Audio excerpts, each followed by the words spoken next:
सबके हैं, सब अपने हैं, सारा विश्व हमारा है। जन जन को वो प्रेम भाव के एक सूत्र में बांध रहा।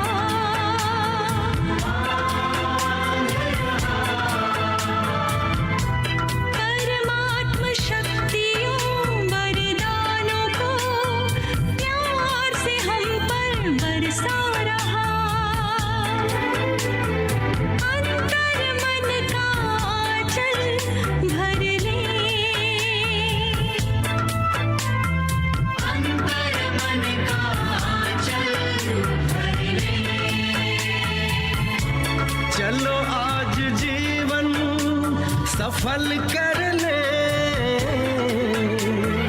अंतर मन का आंचल भर ले। अवतरित होकर भाग्य विधाता भाग्य हमारे जगा रहा। परमात्म शक्तियों वरदानों को प्यार से हम पर बरसा रहा। हाँ, बरसा रहा। हाँ, बरसा रहा।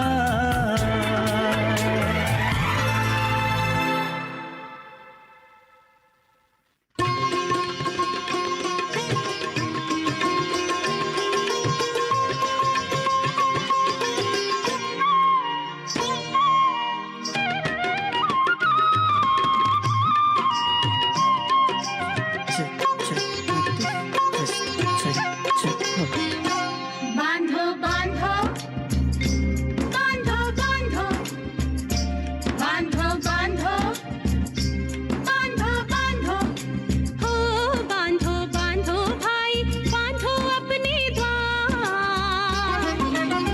सद्गुणों की बंधनवार, सद्गुणों की बंधनवार।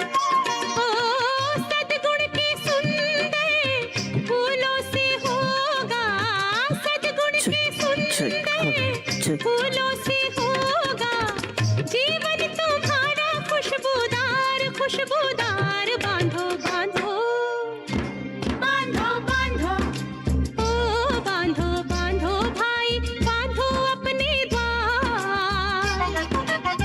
सद्गुणों की बंधनवार, सद्गुणों की बंधनवार।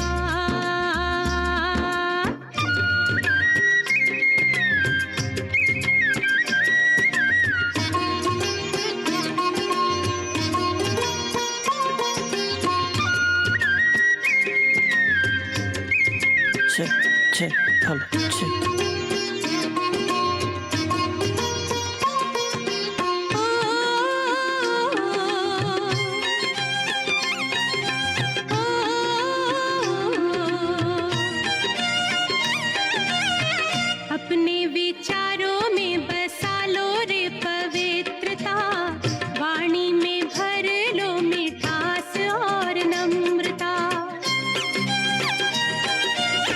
अपने विचारों में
Mic test, test, test.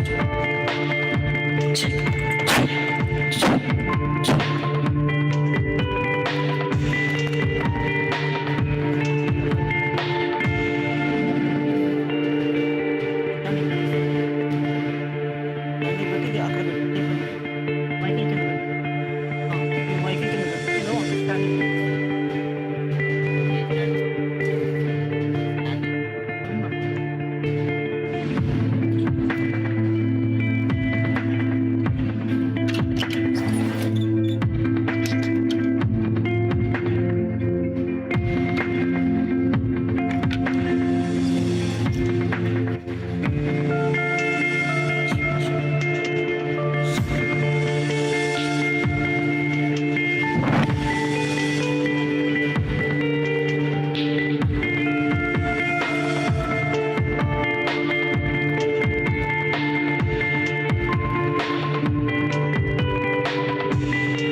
Silence.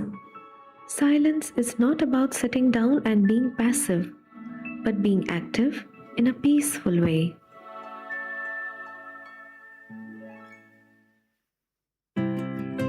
Check, check, check, check. Mic test, test, check, check, check, check, check, check, check. 10 years ago, we embarked on this journey of spiritual awakening. देखते हैं अपने वो छोटे छोटे बदलाव जिसने जीवन जीने का तरीका बदल दिया है. We shifted from blaming people for our state of mind and behavior to taking personal responsibility. I am the creator of my every thought, word, and action. I have a choice, always.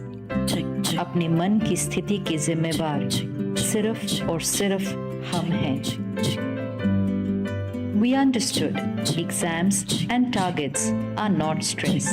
Those are only pressures. Stress is pressure divided by resilience. We increased our inner strength to experience peace and stability. अपनी आंतरिक शक्ति को बढ़ाते गए और तनाव को अलविदा कह दिया. Happiness for us is no more dependent on what we buy or what we achieve. Happiness has become a natural way of being while achieving our goals. सब कुछ करते हुए खुश रहना एक आदत बन गई है. Anger is natural and necessary is a finished belief system. Self-control is needed to discipline and empower others. गुस्सा कम होता जा रहा है. खुद पर संयम रखना आसान लग रहा है. Expecting people to be our way seems so unfair now. Accepting them the way they are has become a natural way of living. अब लोग गलत नहीं, अपनी अपेक्षाएं गलत लगती हैं। वो जैसे हैं, हम उनको स्वीकार करते हैं। You hurt me, a line which allowed us to live in pain for days or years, has changed to, you cheated me, but I am the creator of my hurt. कोई हमें दुख नहीं देता, हमने ही खुद को दर्द दिया और हम ही उसे खत्म कर रहे हैं। Love and respect no more means that people should be our way. They have different sanskars and we accept the difference and radiate love. लोग हमारे अनुसार हो ना हो, प्यार और सम्मान हमारा स्वभाव बन चुका है।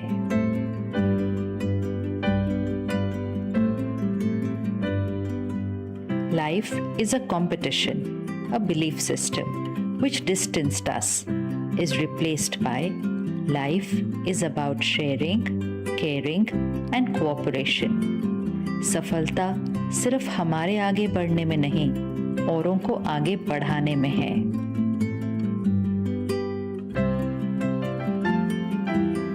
We have stopped blaming God for our destiny. Everything happens to us as a result of our past karmic account. The right karma now creates a beautiful present and future. परमात्मा भाग्य विधाता हमारा भाग्य लिखता नहीं है, हमें भाग्य लिखना सिखाता है। हमारा कर्म ही हमारा भाग्य बनाता है। We are what we read, listen, eat and drink. Sattvic food energized with pure thoughts. Water charged with God's healing energy. Spirituality is now our lifestyle. जैसा अन्न वैसा मन, जैसा पानी वैसी वाणी। सात्विकता जीवन जीने का तरीका बन गया है।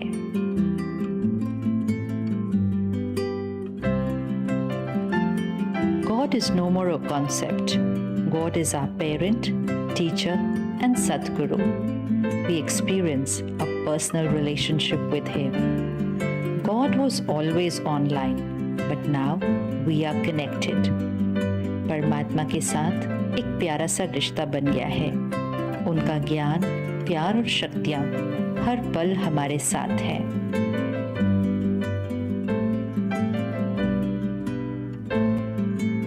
When we change, the world changes. We know our path, we trust our journey, and together we will create the paradise, Satyug on earth. संस्कार परिवर्तन से संसार परिवर्तन। सतयुग इस सृष्टि पर आना है, हम सब ने मिलकर लाना है।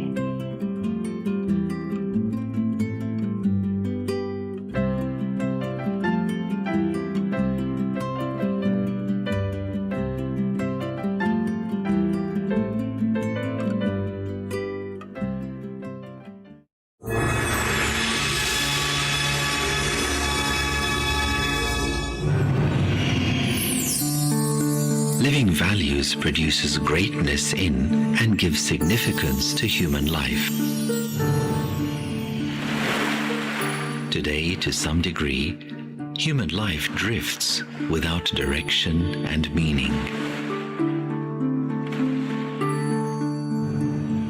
Over the last 8 decades, the Brahma Kumari's World Spiritual University has been working to uplift society with living values. The inspiration behind this was the love and benevolence of God the Supreme Being.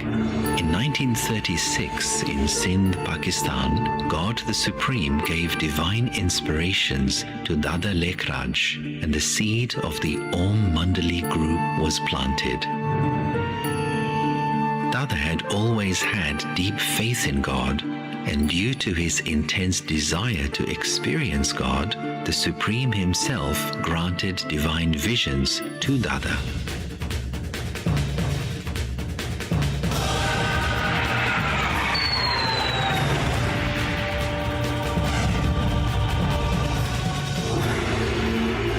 was given the name Prajapita Brahma and was made responsible for the establishment of the new era. And people started joining the Om Mandali.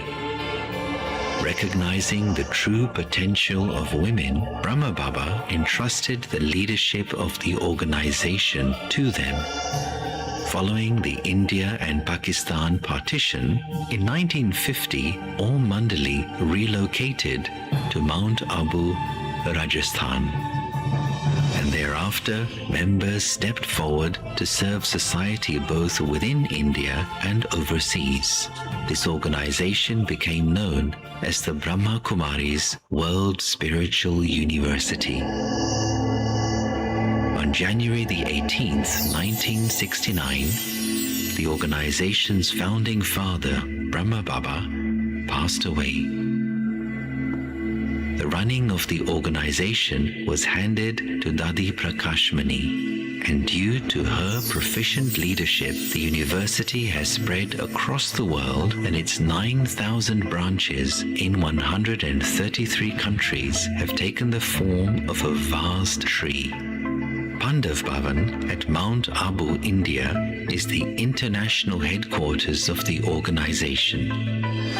To build a values-based society, conferences and seminars at national and international levels are organized with lasting impact.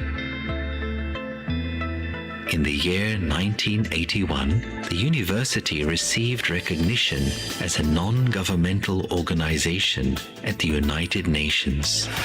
In 1986, the UN honored the Brahma Kumaris with 7 Peace Messenger Awards. For the spiritual empowerment of society, the knowledge of Raj Yoga is given without charge to everyone. Departments such as Women's Wing, Youth Wing, Media Wing, Medical Wing, and Education Wing have been established over the last 3 decades for the spiritual upliftment of various sectors of society.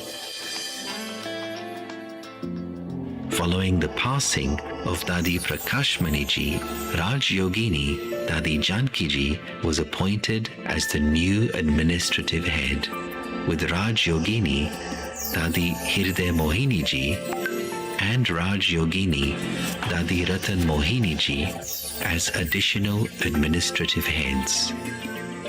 These 3 shining stars of spirituality are leading the organization with great success.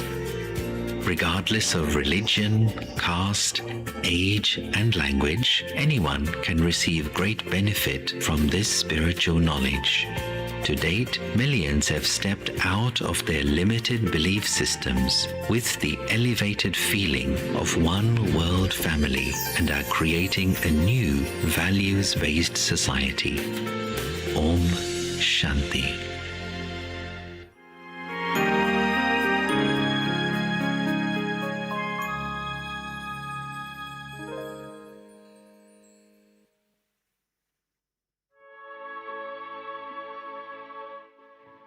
Happiness. Happiness is such a treasure that the more you share it, the more it increases.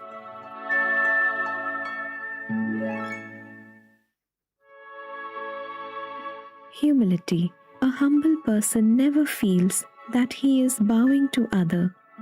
The head is held neither high nor low. It just faces straight. Character. When you build a house, every brick counts. When you build character, every thought counts.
As I breathe, I become aware of the constant interaction with the air. As I breathe in oxygen created by nature. And as I breathe out, my breath is absorbed and transformed by the plant life and trees.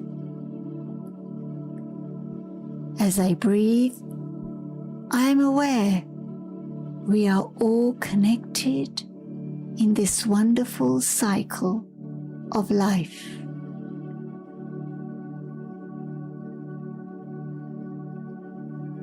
As I breathe, I tune into the vibrancy of life and all the living creatures, their uniqueness and the part they play in the maintenance of the Earth's ecosystems.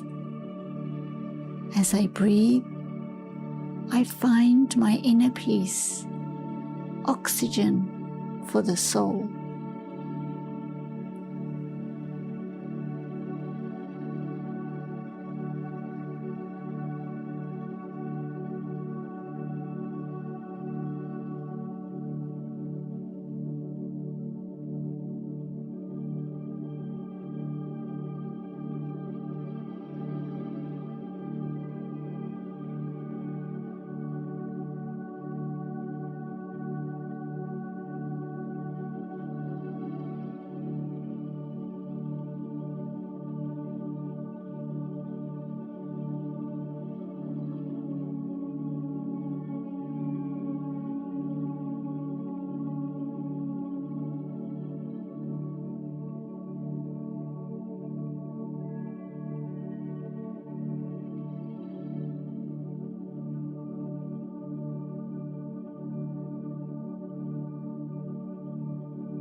Life below water, unseen, yet beautiful and flourishing when nurtured and cared for.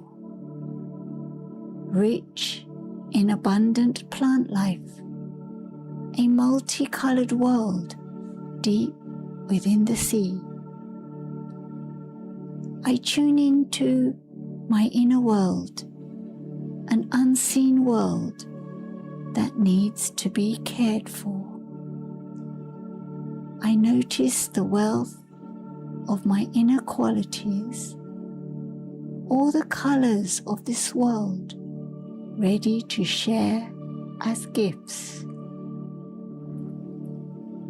Connecting to my inner riches allows the qualities of love and caring flow into the world.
Om Shanti, Om Shanti, Om Shanti. So today is a beautiful day, and we are organizing a conference which has got its own beauty, where science and spirituality, where everybody feel they are both different. But here we are reuniting the science and spirituality to create a golden future. So it said that science without spirituality is lame, and spirituality without science is blind. So actually, what is science? Even Newton, he has said that science is a place where a person should never stop questioning. Science is a thing where every time we have to get one or the other question. Then only you can reach the essence of that. So here we are blending both of them, and I warm welcome all the guest dignitaries and even the delegates who are attending this conference to this Shanti Sarovar Brahma Kumaris South India Retreat Center, which is even called as Oasis of Peace. Because we say round about Shanti Sarovar, we have so many companies like Google, Wipro, Microsoft, where we feel so much of stress. The people immediately when they reach so much of thoughts. But in the midst of this place, we have a peaceful place. I think all of you might have enjoyed here while entering into the campus, how serene and peaceful it was. So in this today's conference, now we are going to begin the pre-inaugural session, which is about science of consciousness. So in this science of consciousness session, I invite our dignitaries on the dais. Sri A. Pullaya Garu, Secretary, State Board of Technical Education and Training, onto the dais. Brother, with warm hands of applause, we greet the brother to come onto the dais. And I invite Sri M. Srinivasa Raoji Garu, former Minister, Chairman, Avanti Group of Institutions, onto the dais. related with education and technical. Please be seated, brother. I invite BK Girish Bhaiji, Executive Member, Education Wing, Mount Abu. He came long from Mount Abu to conduct this session and give his thoughts, to put his thoughts before us. So I invite brother Girish ji onto the dais. So please be seated. And now this thought of putting this conference here, please be seated. Kuch. Today is the Almighty's plan. We say chapter anmata, Aku Aku, Paramatma Agyalendi Kadaladu.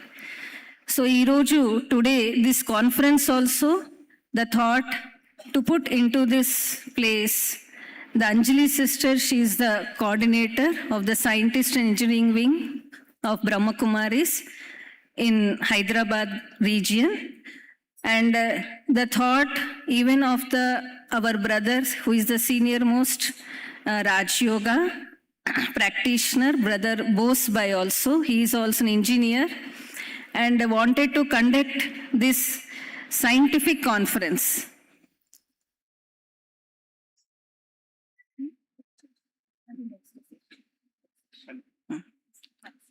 Next session.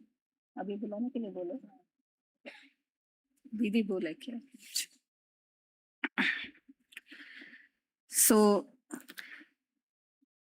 this congregation of science and spirituality we are seeing here, and this is the Almighty's plan, as I was telling you. So now we invite the Almighty God, inviting into this conference to make this conference a grand success with 3 minutes of meditation. And in this meditation, the song will be sung by Vishnu Priya sister. Om Shanti.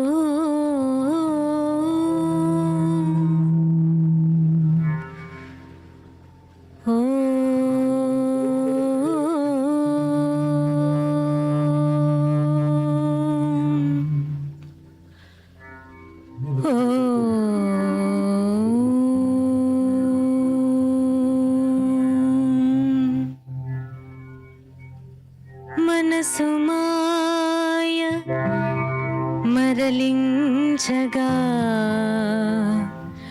తనువు తీపి తొలగించగా మార్గముక్కటే యోగ సాధనం అందుకోండి ఈ సందేశం. ఓ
యోగమిది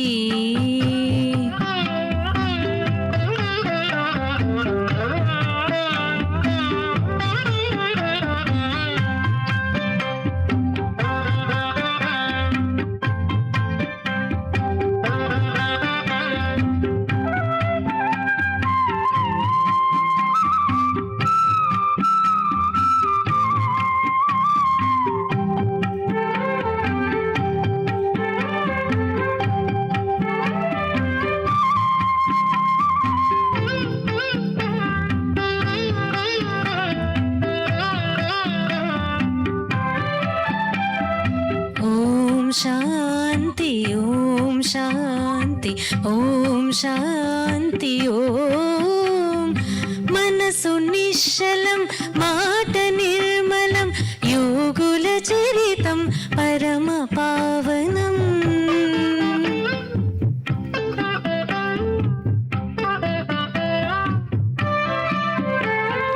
మనసు నిశ్చలం మాట నిర్మలం యోగుల చరితం పరమ పావనం జగతి కల్మషం క్షాళన చేయగా గంగాచరియో జ్ఞాన ప్రవాహం యోగమిది అమోఘమిది జీవన సౌఖ్య పురాగమిది యోగమిది అమోఘమిది జీవన సౌఖ్య పురాగమిది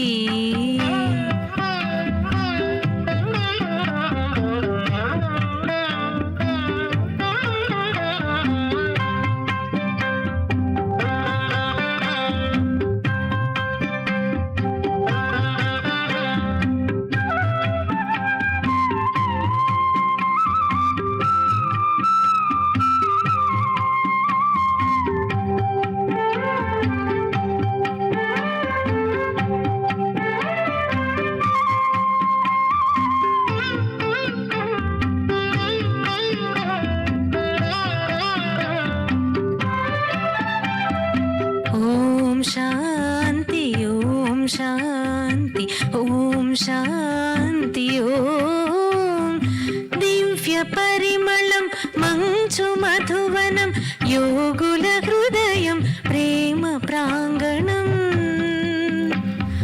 స పాద సద పగరి సద సరిగా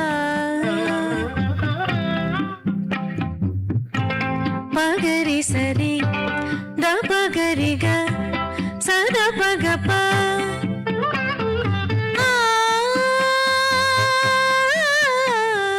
దివ్య పరిమళం మంచు మధువనం యోగుల హృదయం ప్రేమ ప్రాంగణం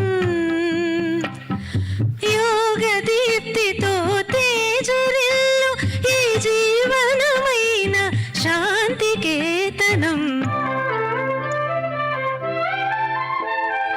యోగమిది అమోఘమిది జీవన Soukhya పురాగమిది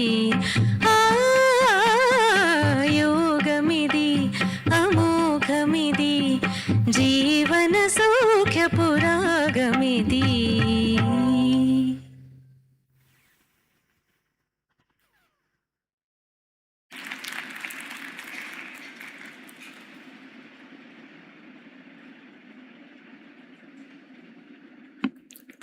Thank you, Vishnu Priya Behan, for making us getting God into our conscious.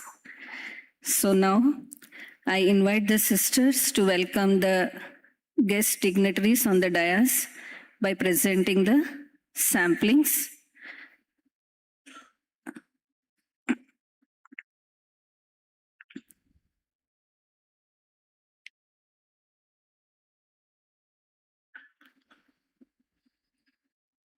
And felicitating our guest, Sri Pulaya Garu, Secretary, State Board of Technical Education, Sri Srinivas Rauji, former Minister and Chairman Avanti Group of Institution,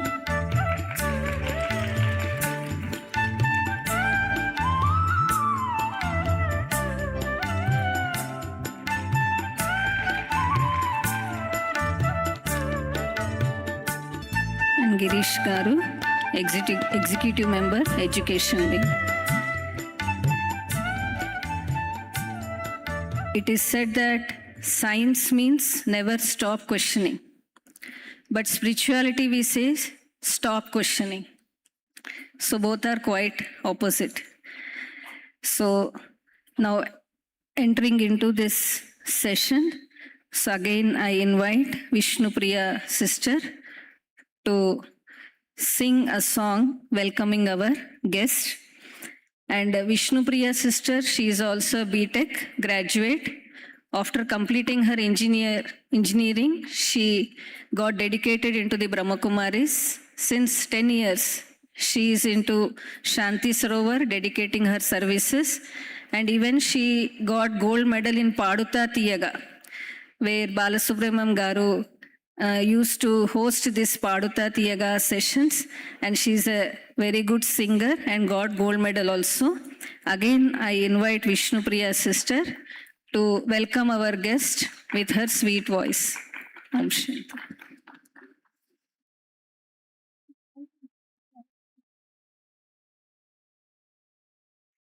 Sorry, it will be later. Now I request Pulaya Garu, Secretary, State Board of Technical Education, to give inspirations towards this pre-inaugural session on science of consciousness. Pulaya Garu, being into this technical field, but he is more spiritualistic. And brother, daily, regularly, he offers prayers, and without puja, he never leaves the home or go to the office. And even in the office also, after completing his office hours, in the office, he does puja and then only he leaves the place. So I invite brother to give inspirations on this occasion.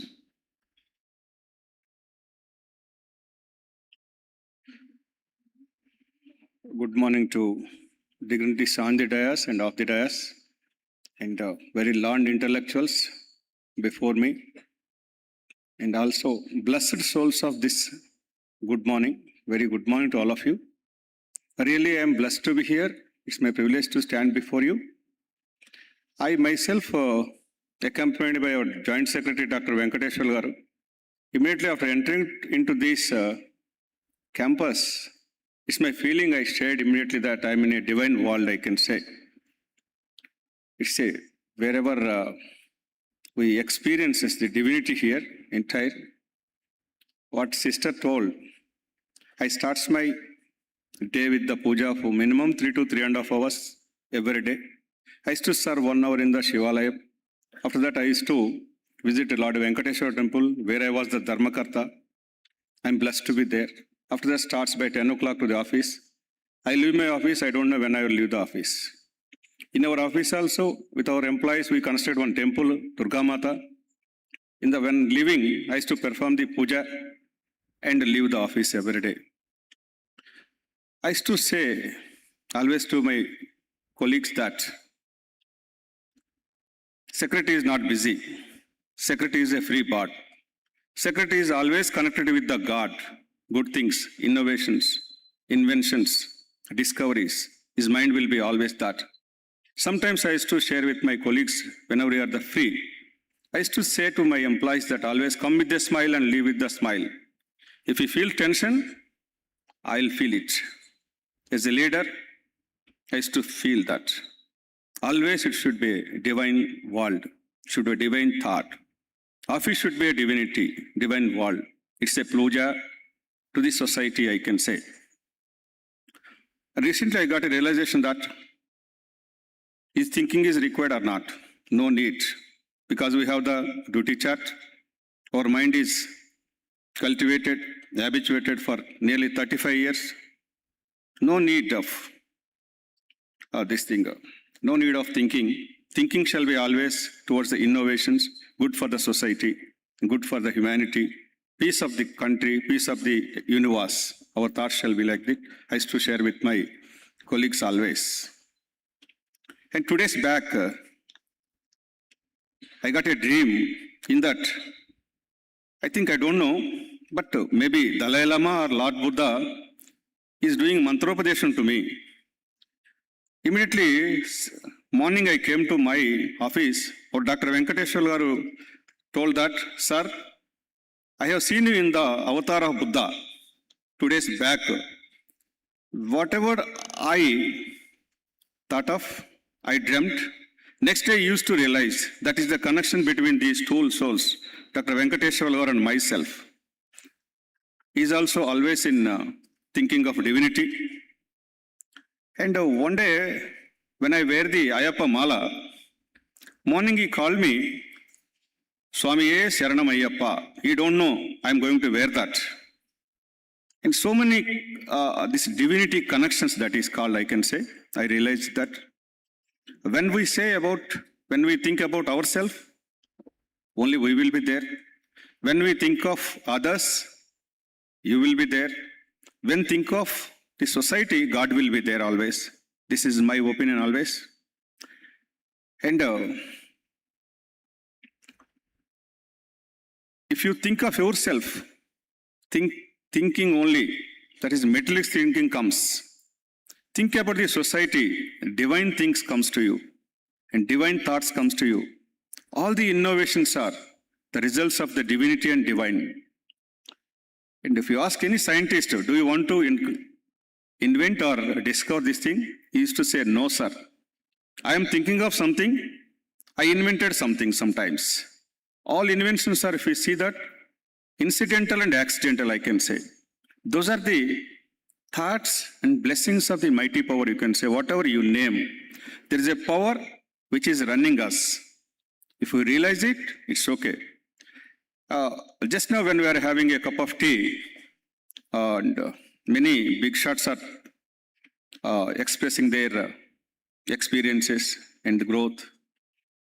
Myself observed that our life starts with the belief in the God. Finally, we realize the God also.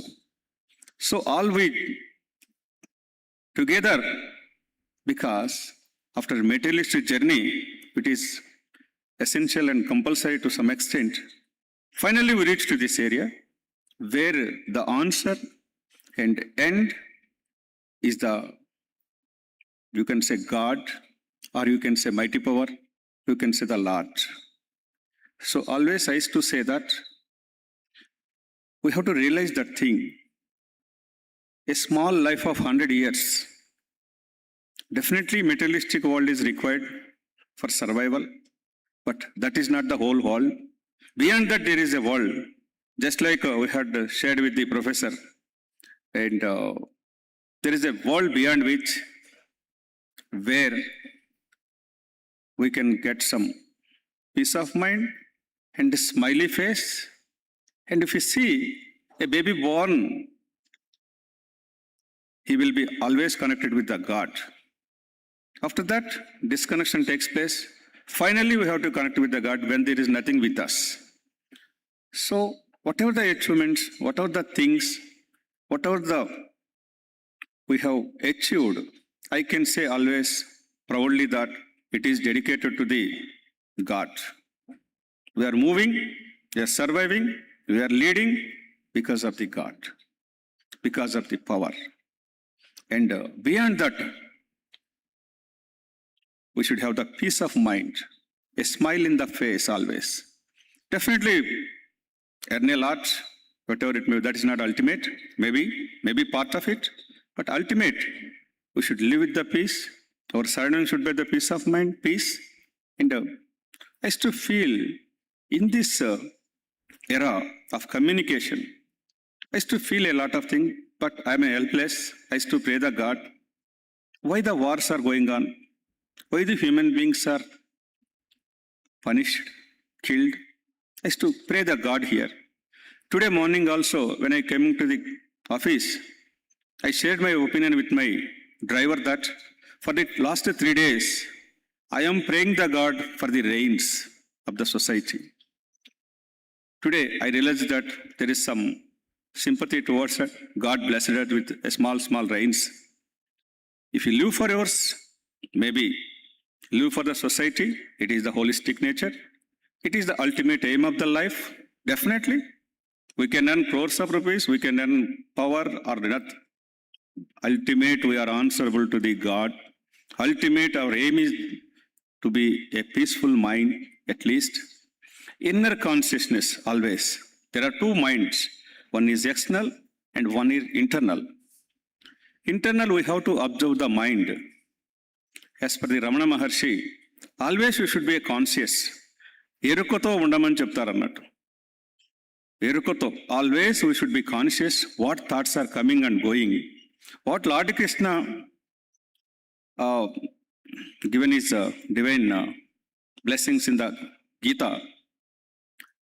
Our mind is like a monkey, always jumps from one tree to another tree, but we should know it and control it. It's the nature of the mind, always. But it travels like that.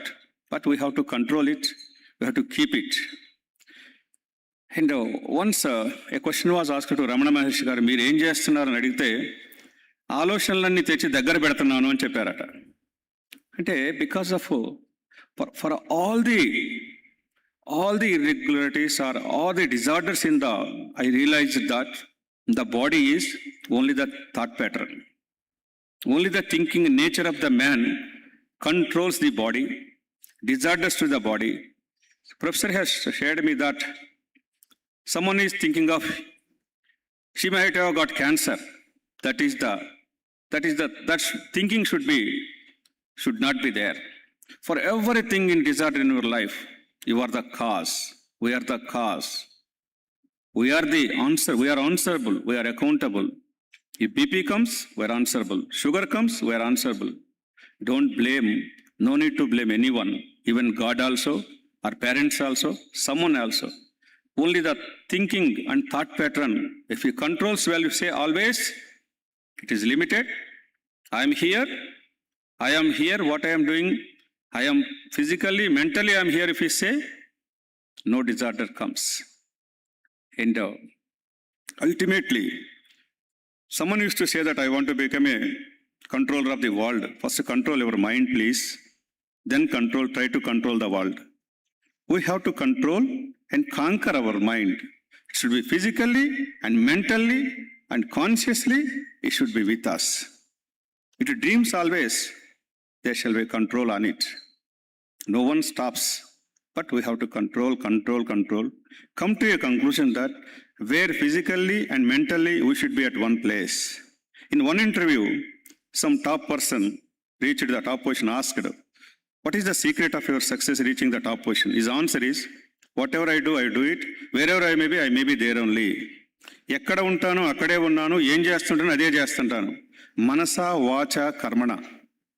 Physically and mentally, if we concentrate on our works and deeds, no disorder, no diseases. Finally, I can say, no death to this body. And it can be also controlled by us. At 100 years or 200 years, it should listen to us. When everything is under our control, we are under the control of the superpower that is nature. So, our conscious always drives us, initiates us, motivates us, and inspires us. If this aim is towards the society, always blessings from the mighty power and peace of mind, good inventions, good discoveries, good initiatives. Our mind itself is a incubation center, we can say. No incubation center outside are required. Our mind itself is a big laboratory where simulation techniques can be applied. God has given both the minds. And also, manas sakshiki manam eppudu samadhanam cheppukovali. God ekkado ledu manalone unnadu. Manam eppudu kuda if answerable to the innate mind, inner consciousness, answerable, drive your life and listen to that. You are the emperor of this universe. I can say perfectly. Emperor of your life. With this, I'm once again thanking you, all of you, and good realization. And also, I have seen the God, I realized the God, I had a talk with the God, I used to discuss with the God good things. నీకు సకల సంపదలను ఇస్తాను, నువ్వు ఈ పని చేయమని చెప్పారు ఒకసారి స్వామి స్వయంగా. నీకు ఏం కావాలో ఇస్తాను, నువ్వు ఇలా ఉండని మంత్రోపదేశం చేశారు. What rishis told. మనం పురాణాల్లో చదువుకుంటున్నాం, నేను అది రియలైజ్ అయ్యాను. నేను only thing is dedicate to the society, dedicate to the super power. Only the thing is, సకల సంపదలు కావాలా, నువ్వు ఈ పని చేయని చెప్పారు స్వామి నాకు స్వయంగా. స్వామి శరణాగతి తప్ప నాకేం అవసరం లేదని నేను నా పని నేను చేసుకుంటూ పోతాను. I'm a product from IIT Benares Hindu University, IT. I got offers from 7 countries, rejected that and working for my motherland. And proudly say that, thanking the God every day. కృతజ్ఞతా పూర్వకంగా అమ్మ నాన్నలకు నమస్కారం పెట్టుకుంటూ, గురువుగారులకు నమస్కారం పెట్టుకుంటూ, మన జీవితాన్ని, చిన్న జీవితం అంట, 100 సంవత్సరాలు, నేను దాన్ని నడపడం అనేది ఒక ఆర్ట్ ఆఫ్ లివింగ్ అంటాను. Thanks to the super power. Power is within you, realize it and we can achieve the things what we can. With this, ఏమి కోరను స్వామి, ఏమి అడగను నిన్ను, ఏమి అడగను నిన్ను, ఏమేమి కోరను, ఏమేమి అడగను, ఏమేమి కోరను, పాద పద్మములందు నన్ను, నీ పాద పద్మములు తప్ప నాకేమి కావాలి, ఏమి కోరను నేను, ఏమి అడగను నిన్ను, ఏమేమి అడగను, ఏమేమి కోరను, శ్వాసవు నీవేనా, ఉచ్ఛ్వాస నీవేనా, శ్వాస ఉచ్ఛ్వాసలందు నీవే కావాలి స్వామి, ఏమి కోరను స్వామి, ఏమి అడగను నిన్ను, ఏమేమి అడగను, ఏమేమి కోరను. శరణాగతి, పాద పద్మాల నమస్కారం తప్ప ఏమి కోరని నమస్కారం తెలియజేసుకుంటూ, మరొకసారి అందరి కృతజ్ఞత తెలియజేసుకుంటూ నమస్కారం. ఓం శాంతి శాంతి శాంతి. Thank you very much, brother, for your inspirations. Now I invite Sri M. Srinivas Raoji, former Minister, Chairman Avanti Group. Brother has been gone to Mount Abu also 3 years back, and he is into Brahma Kumaris and practicing Raj Yoga, meditation and listening daily discourse, what we say Murali also, since 3 years. So I request the brother to share his experiences. Thank you. Good morning to all of you. Thank you Pullaiah garu, చాలా మంచి message ఇచ్చారు. అలాగే మన Girish G namaskar. ముందున్నటువంటి మరి పెద్దలు justice Eshwaraiah గారు, professor టీకే రెడ్డి గారు, వైస్ ఛాన్సలర్ జేఎన్టీయు, అలాగే మిగిలిన బ్రదర్స్ అండ్ సిస్టర్స్ అందరికీ కూడా నమస్కారం. ముఖ్యంగా basically I was a teacher. We started the computer center in the 1987 Hyderabad, first computer center in Hyderabad, and afterwards in the 1992 we started the degree college. That is the 4th oldest degree college in the combined state. Afterwards we started the engineering, pharmacy. So in the 2 states now we are running at 20 education institutions, and we have the 20,000 students in the 2 states, Telangana and Andhra Pradesh. I got an opportunity with the Baba blessings and the people like you to give education for a lakhs of alumni in a engineering degree, PG, pharmacy. Then turned as a politician in the 2009. I contested 4 times. 2 times I became MLA, 1 time minister, 1 time MP from the Visakhapatnam district. So what is my connection to the Brahma Kumaris? I don't know how many are visited the Mount Abu. Anybody visited other than BK? Okay, good. So even I visited the Pudu Sar Cheppar peace gurinchi. I visited almost mana Swami Vivekananda cheppinattu భారతదేశం ఒక పుణ్యభూమి, కర్మభూమి, వేదభూమి. So ఈ భారతదేశంలో పుట్టిన ప్రతి మనిషి కూడా అదృష్టవంతుడే, కులాలకి, మతాలకి, ప్రాంతాలకు అతీతంగా. మరి ప్రతి మనిషి కూడా ఒక డివినిటీ కోరుకుంటారు హ్యూమనిటీ నుంచి నెక్స్ట్ లెవెల్కి. మరి ఆ డివినిటీ కొంతమంది మనం టెంపుల్స్లో ఉందని, కొంతమంది చర్చిల్లో ఉందని, కొంతమంది మసీదుల్లో ఉందని. మరి నేను కన్యాకుమారి నుంచి కాశ్మీర్ వరకు మరి అష్టాదశ శక్తి పీఠాలు కానీ, అలాగే మన ద్వాదశ జ్యోతిర్లింగాలు కానీ ఎవ్రీ ఇయర్ అంటే మా ఎడ్యుకేషన్ ఫీల్డ్ అంటే రాజకీయాలు రాకముందు ఎడ్యుకేషన్ ఫీల్డ్లో 10 months ఉంటుంది కాలేజ్, 2 months వెకేషన్స్ ఉంటాయి. ఇలా స్పిరిచువల్ టూరిజం చేసి అన్ని టెంపుల్స్ విజిట్ చేశాను, అన్ని ప్రదేశాలు తిరిగాను. కానీ ఒక మౌంట్ ఆబులోనే మరి బాబా మరి సమాధి దగ్గరే మనకి సార్ చెప్పినటువంటి ఆ పీస్, ఆ హ్యాపీనెస్ అనేది నాకు అనిపించింది.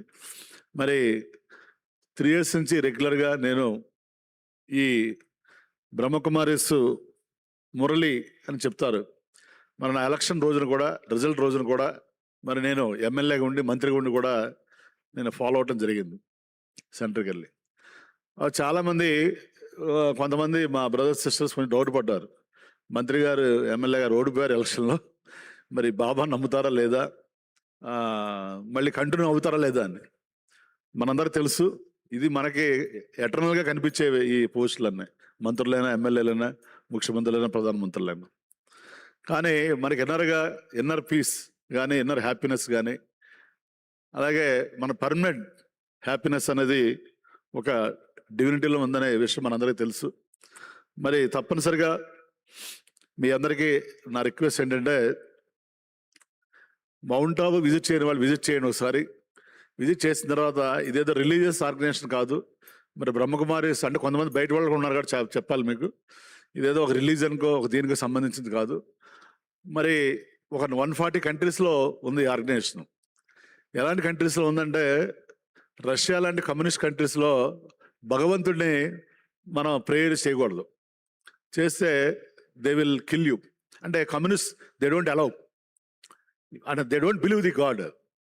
అలాంటి కంట్రీస్లో కూడా, అలాగే నైరోబీలో కానీ నాట్ ఎవ్రీ కంట్రీ ఆల్మోస్ట్ 140 కంట్రీస్లో ఉంది. మరి మోస్ట్ వెల్ డిసిప్లిన్డ్ ఆర్గనైజేషన్. మరి ఎవ్రీ 3 monthsకి బట్టీస్ అని జరుగుతాయి అక్కడ మన మౌంట్ ఆబులో. ఒక 20-25 వేల మంది ఒక పిన్ డ్రాప్ సైలెన్స్తో ఒక 4 to 5 hours మరి మిలన్ జరుగుతుంది. ఆ మిలన్ కూడా చాలా ఎక్స్ట్రాడినరీగా జరుగుతుంది. మరి అంత గొప్ప ఆర్గనైజేషను, అంత అంటే దీనికి కులం లేదు, మతం లేదు, ప్రాంతం లేదు, అన్ని దేశాల నుంచి అందరూ కూడా ఉన్నారు. సో మెయిన్ వీళ్ళు నేర్పించేది ఏంటంటే రాజయోగ మెడిటేషన్ ప్రాక్టీస్ చేసేది. సో మనందరికీ జనరల్గా భక్తిలో మనందరం ఉంటాం, మనందరికీ అర్థమయ్యే భాషలో మనకు అర్థం కావాలంటే జనరల్ భాషలో భక్తికి ఈ రాజయోగ మెడిటేషన్ డిఫరెన్స్ ఏంటంటే, భక్తి అనేది ఒక హై స్కూలు, ఒక ఇంటర్మీడియట్ ఎడ్యుకేషన్ లాంటిది. మరి ఈ రాజయోగ మెడిటేషన్ అనేది ఒక యూనివర్సిటీ ఎడ్యుకేషన్ లాంటిది, ఒక పోస్ట్ గ్రాడ్యుయేషను, అలాగే ఒక రీసెర్చ్ ఎడ్యుకేషన్ అనమాట, higher level of reaching the God.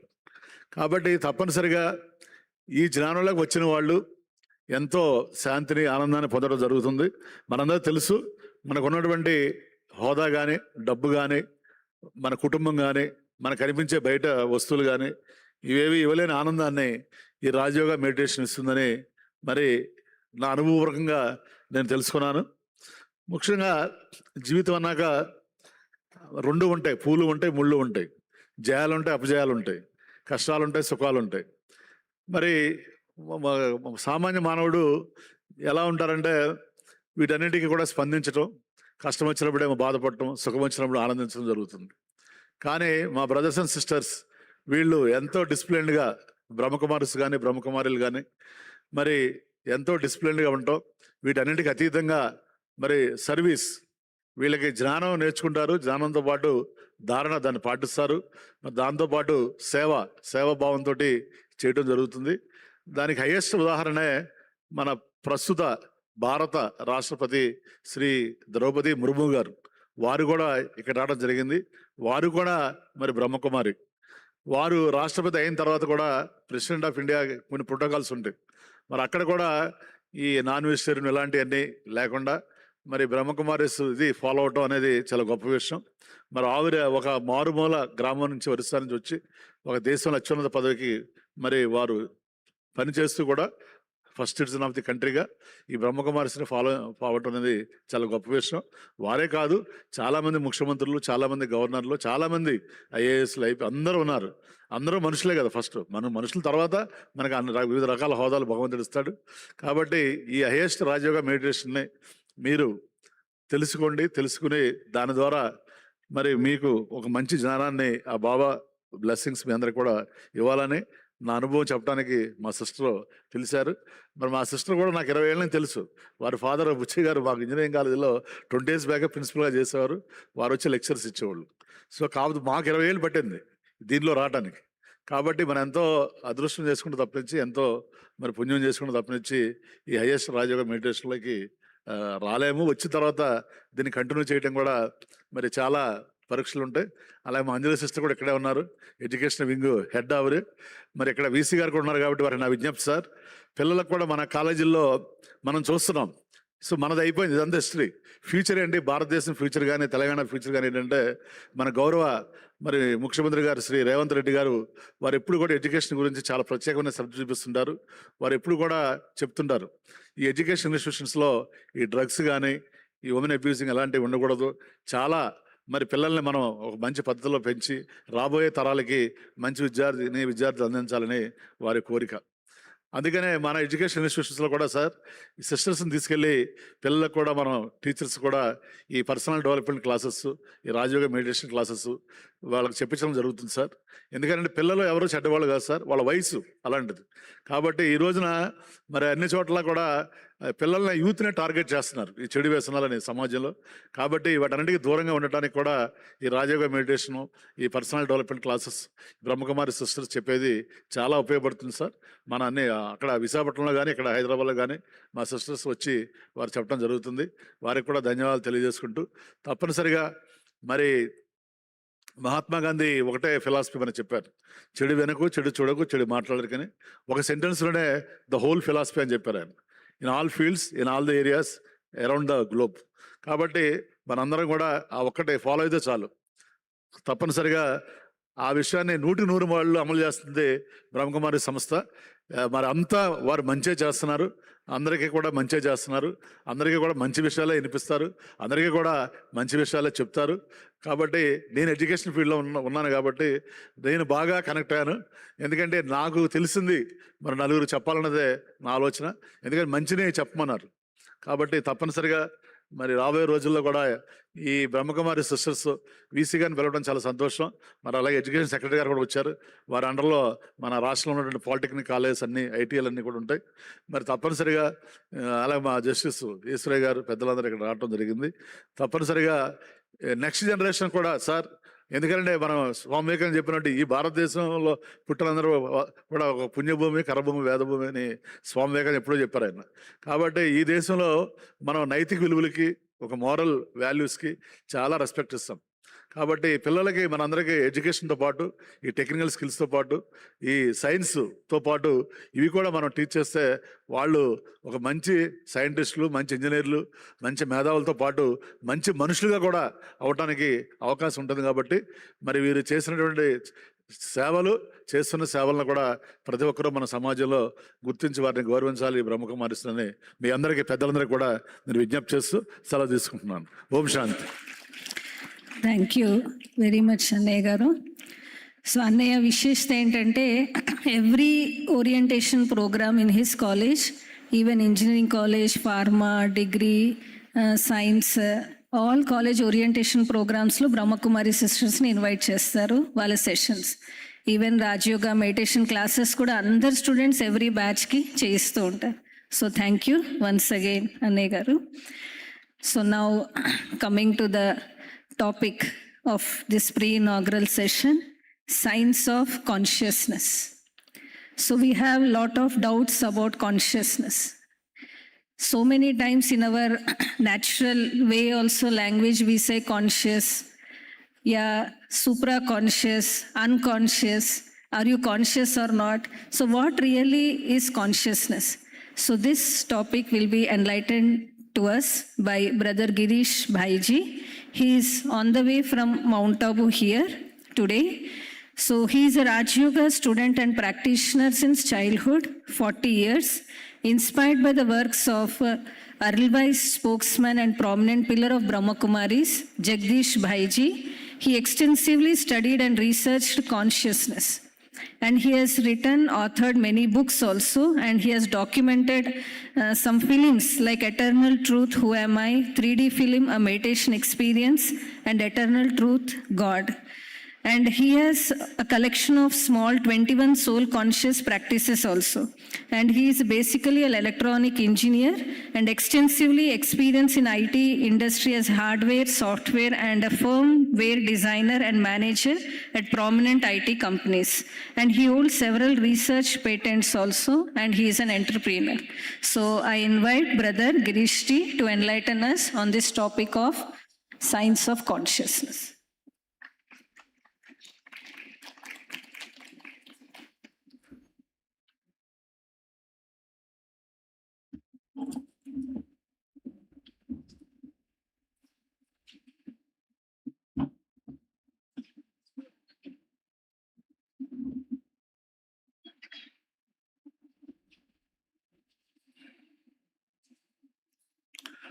Om Shanti. So consciousness has been the subject of inquisitiveness for all. For the next few minutes, we will try to understand what consciousness means, and we will try to experience ourselves. What is consciousness? Basically, if we look at consciousness, it is basically the awareness. By 1960s or 50s, almost everything, whatever had to be invented, were invented. Whatever had to be discovered, were discovered. But one thing remained and then still remains to be discovered, understood, explored, and internalized, and that is consciousness. So the question is, I have got some behavior, everyone have got some behavior, their own behavior. How this behavior comes out? What makes I, what makes me, what makes her, what makes you, these are the subjects of consciousness. Starting from awareness, it includes everything, the way we express our body language, the way we think, the way we exhibit our emotions, everything. So, where are all these things coming from? What is the source of this consciousness? So, this is what we will be discussing in this coming few minutes. Next slide. So, this is the subject of interest for everyone, starting from neuroscientists, neurosurgeons, neurologists, anesthesiologists, medicos, scientists, philosophers, spiritualists, intellectuals, thinkers, psychologists, almost everyone. Everyone would have thought about it or would have tried to understand, after all, what are all these things? Next. Sorry, he had given me the thing and then I've forgotten. So we will come one by one. See, we have got all these materials around us, this glass, this mic, dress, and then this table, cloth, computers, our mobiles. If I go on breaking them, okay, I will get atoms and molecules. We all know that.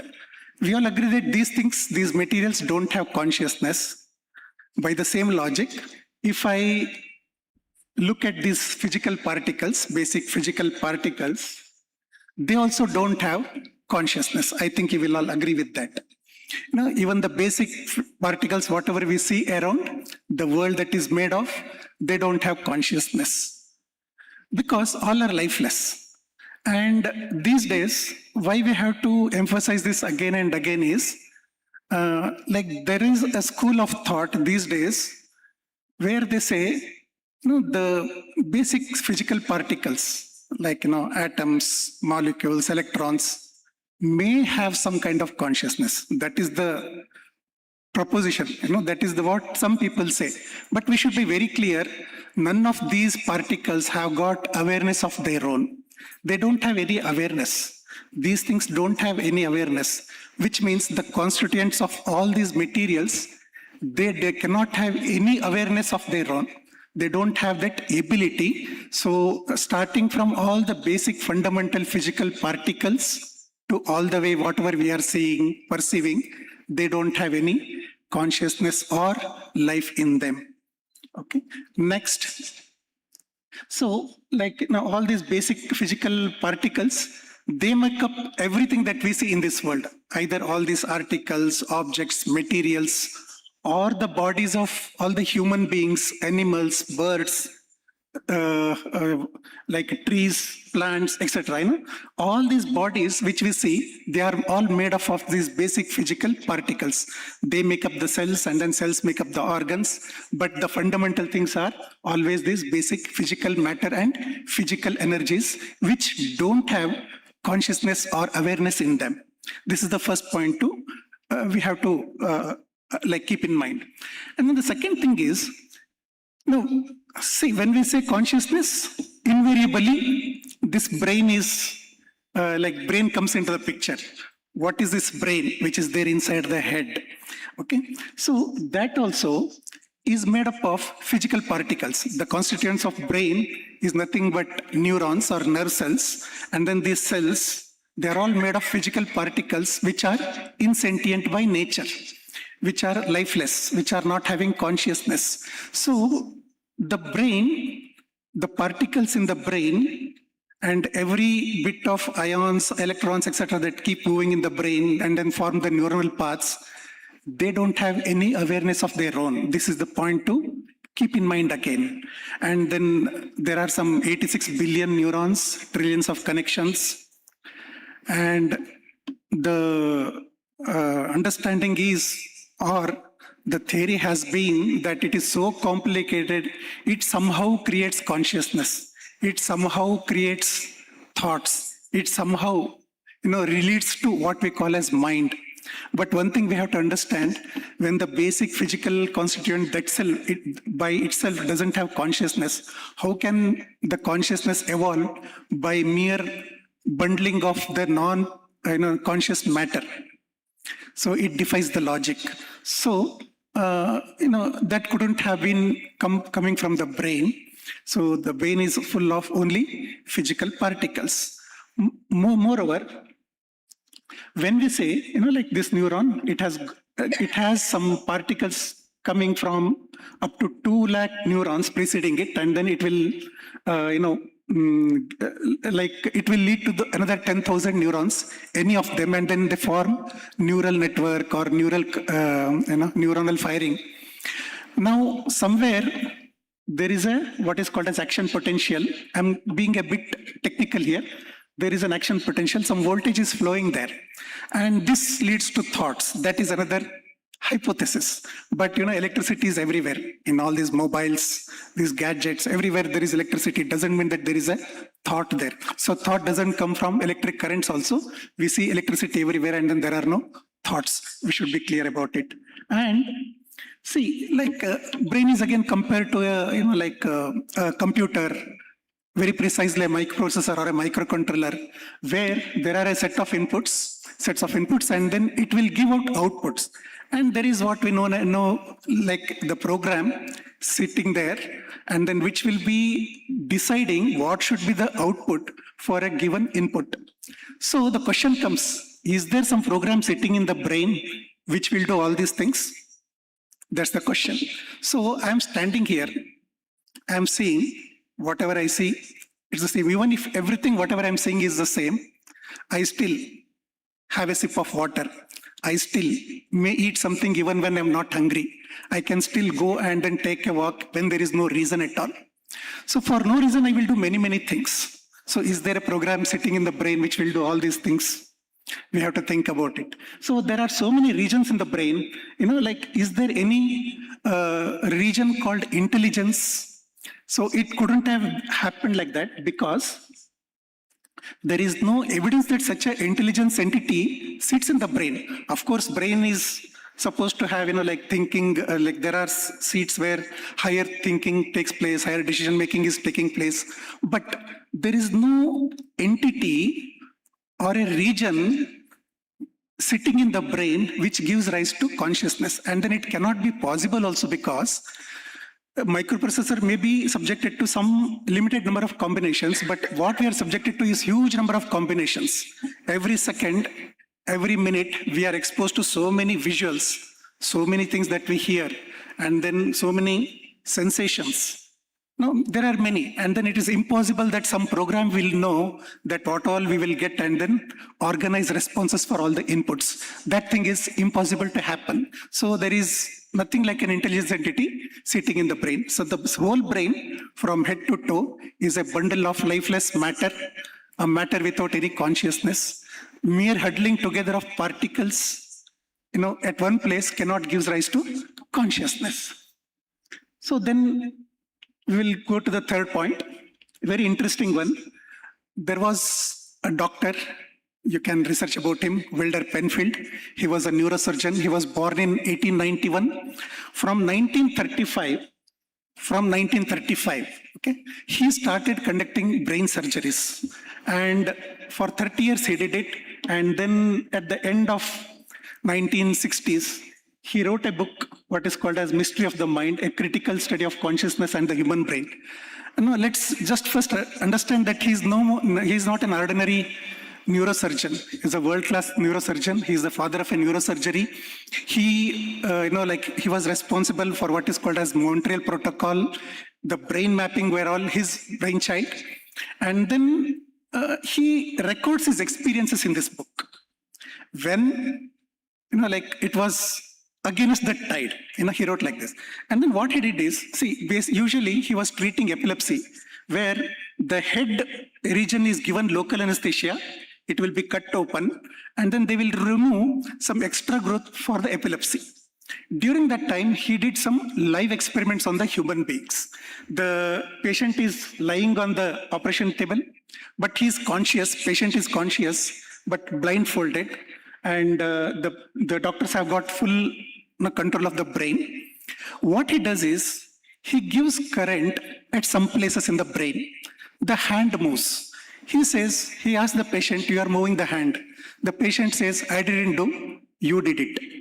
And then somewhere he gives current, the patient starts speaking something, and then the doctor asks, what are you speaking? The patient says, I didn't make that sound, you pulled it out of me. This makes the neurosurgeon thinking, who is speaking there? Is it the brain speaking or somebody in the brain who is speaking all these things? And then how is the patient knowing that I am responsible for the hand movement? How I am responsible for the speaking? And then how the patient knows about it, because he doesn't know that I have given a current in the brain, electrode stimulation. And then he, he gives currents everywhere. See the way he is thinking, these wordings. There is no valid evidence that electrical stimulation can activate the mind. None of the actions that we attribute to the mind has been initiated by electrode stimulation. That means he keeps giving thought, a current electrode stimulation here. So if thinking is a product of brain activity, the person should have told, I'm getting these thoughts. I want to go, I want to drink, I want to do mathematics, I want to sit, I want to stand. These are the thoughts the person should have been getting, the patient should have been getting. But no patient reports any voluntary thoughts. They may get some emotions, their bodily organs will move, but no question of anyone telling, I'm getting some strange thoughts.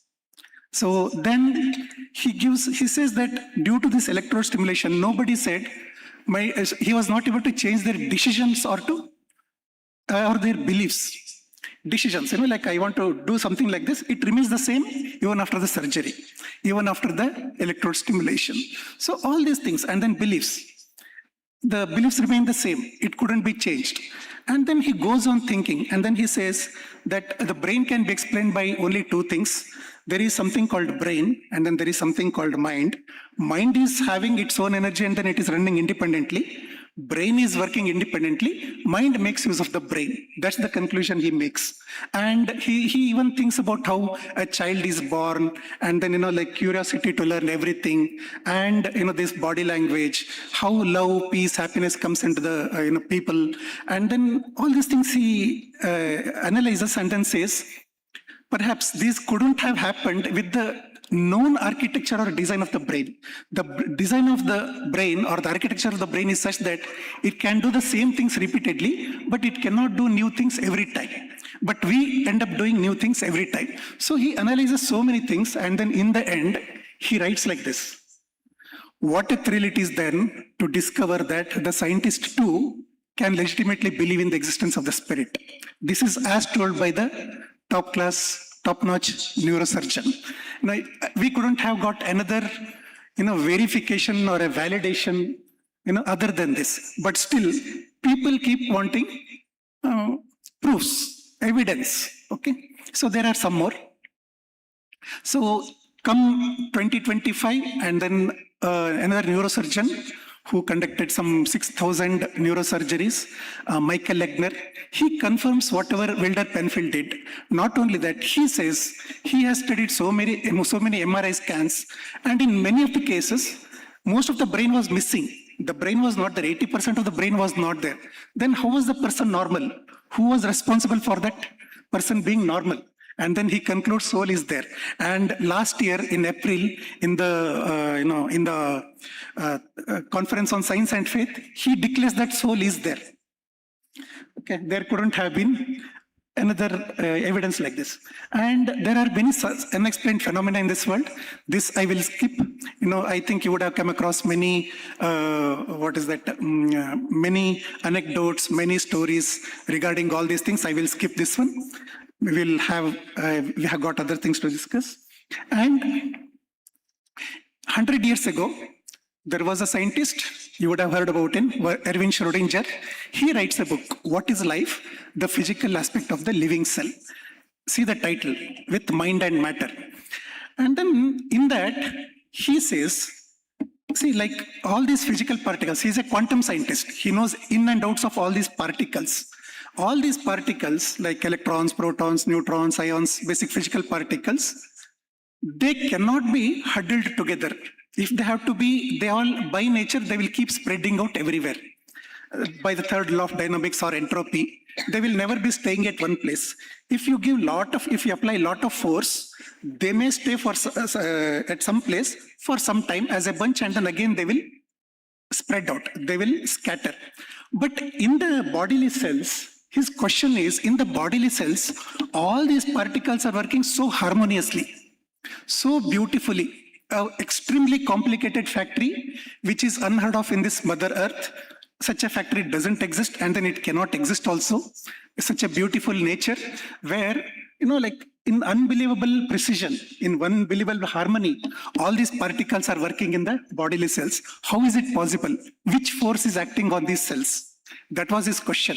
And he applies all the postulates, physical particles, physical laws, postulates, theories, etc., like Newton's law, Brownian movement, Heisenberg's uncertainty principle, Lee-Dirac equation, Pauli's principle. There are many, and then he applies everything and then says, no physical law or principle explains the working of the cells.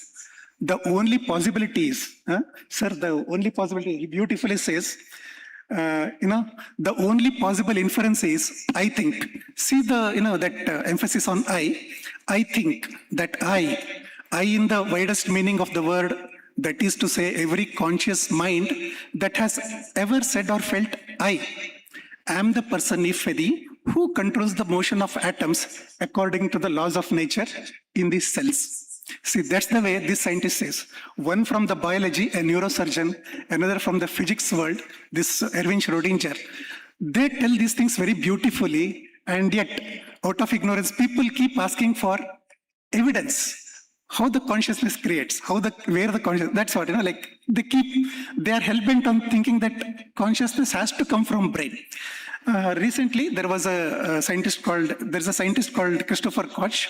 Some 30 years ago or 35 years ago, he started his career with the sole purpose to prove that consciousness arises from the brain. Till recently, he was hell-bent on proving that. But only recently, he says consciousness is fundamental. It couldn't have come from any physical particles. Then we would be, like coming across this word quantum many times. Quantum computer, quantum physics, quantum mechanics, quantum chemistry. And then they say quantum biology also. What is this quantum? Quantum is the basic building blocks. And when you go into the atomic world, the behavior is totally different compared to what we see in this world. The behavior of the particles are very, very fuzzy. And then, like it doesn't follow the Newton's laws of motion. They follow what is called as quantum principle. And 100 years ago, this thing happened where they wanted to, they conducted what is called as double slit experiment. There is a light source, the light will pass through two slits, and then the expectation was that it will form two bands of light. But when they, when it was done, it was giving a wave kind of a behavior where it was giving alternate bands of light and dark.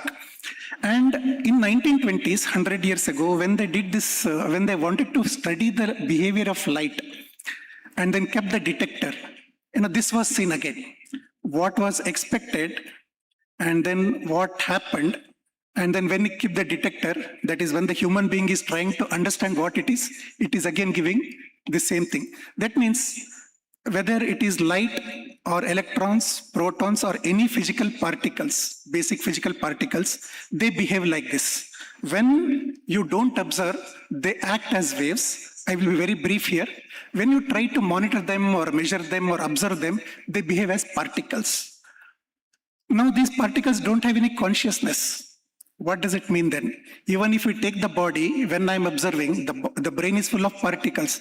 How will particle watch another particle and then make the difference? That's the question. So, there was a huge debate over that. 29 scientists huddled together in 1927 and then tried to find out what is happening. Many of these scientists became philosophers, but scientists have got their own reasons not to believe in anything other than physical. According to them, there has to be only physical and there cannot be non-physical. But many of these scientists, this contains, this group contains people like, Albert Einstein, Max Planck, then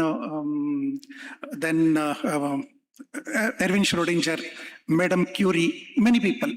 And many of those people, finally, there was some conclusion why it behaves like that. It was a totally physical explanation. But many of these people became philosophers and then turned to Bharat to find out if they get any, answer here.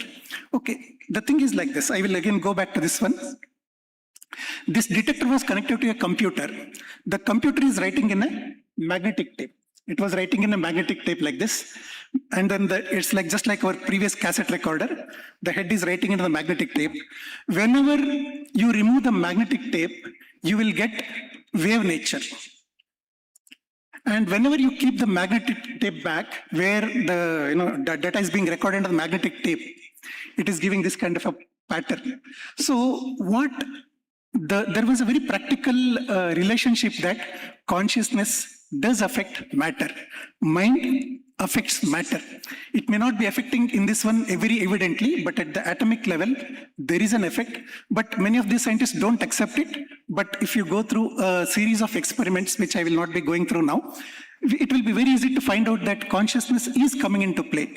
Only last decade, one Dean Radin, he conducted double slit experiment online. So where, it's by thinking basis. The person will be thinking that light is acting like a particle or a wave, and then the behavior is exactly as per the thought. So these are the things that were found in the physical world. Now, we will just go forward. Okay. So now, there is a bunch of evidence, proof in scientific world where the behavior of the particles is not in accordance with what we can say as common sense. Okay, there are some variations in the way they behave. And then we can infer like this. And science has no answer in this. It is wrong to think that science has got answers for everything. Science has no answers when it comes to the questions like who in the brain is experiencing, what entity in the brain is responsible for consciousness, what entity in the brain is giving out thoughts. decisions. These things science has not so far answered. It is wrong to think that all those answers are there in the medical textbooks. It is not there. And then you can verify it. You can go through tons of articles and then materials, and then you can verify yourself. And then it is wrong to think that science has got a perfect answer to all the phenomena that were observed during this double slit experiment. It's not there. So they may deny, they may say that, no, it is not like that. But the truth is truth, and then it remains a mystery till now. So then we can conclude that, I will not be going through each and everything. So we can say that science stops here. This is where science stops. The consciousness studies from the scientific angle stops here, and spirituality takes over. So science meets spirituality, it meets here. So how it meets, how it goes further, that's what we will discuss. Now, we will just see, so far whatever we discussed, it's all there in the public domain. You can verify yourself. You would have studied, many of you would have gone through all these things. Now we will come to our basic elements. We are all thinking all this time, and then before also, ever since we were born, thoughts have been coming in us, and then we are creating thoughts as well. Where are these thoughts coming from? Basic question. And who creates consciousness? Who creates consciousness? Who is responsible for consciousness? Which is that entity who is creating consciousness? We all have got our own consciousness, our own awareness. How are we creating them? And we will take 2 or 3 minutes now and try to find right here, because thoughts are our own. It is my own. It is not somebody else's.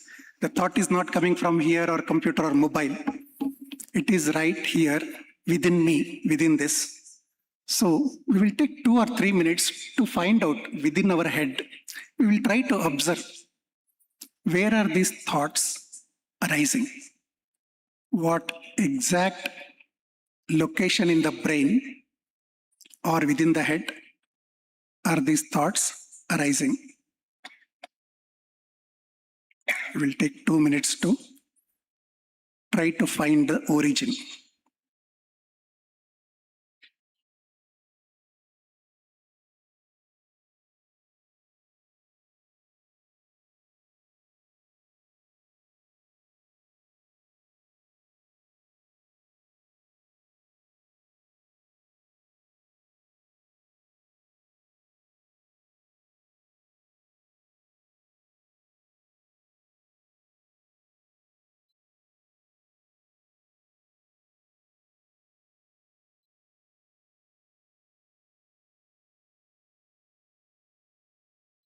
Shanti.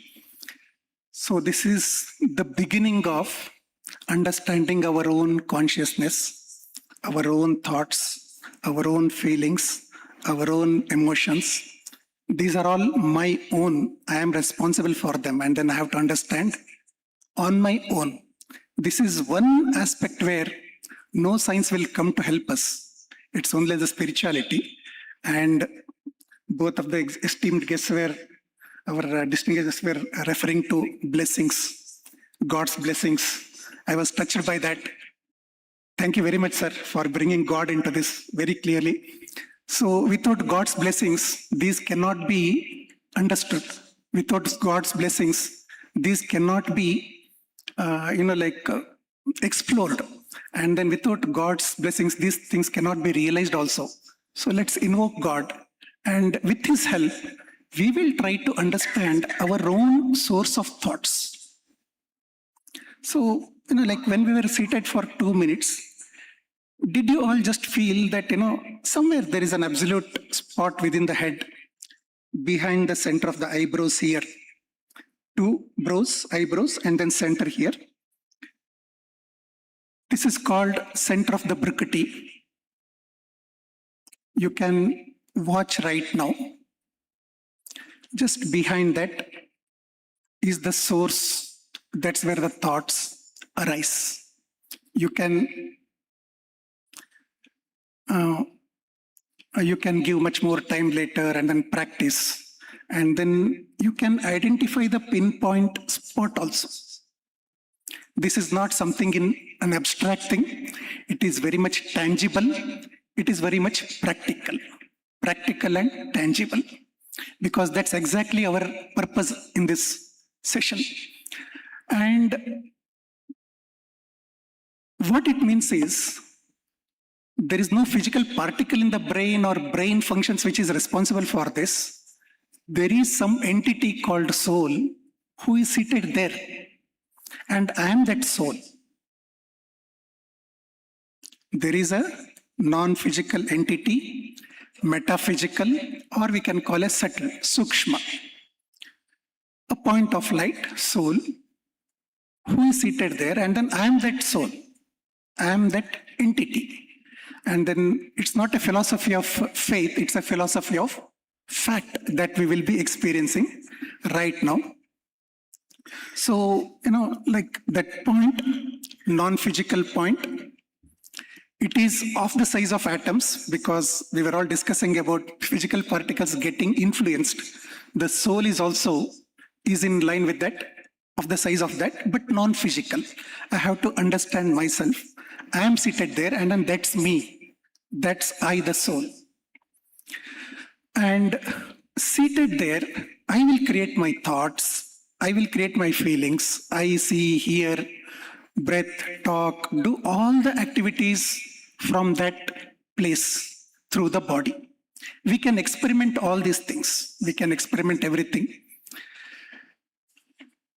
So, to be precise, the thoughts soul creates, decision soul makes, and then the name is the mind. It's the ability of the soul to think. Ability to make the decision of the soul is called intellect.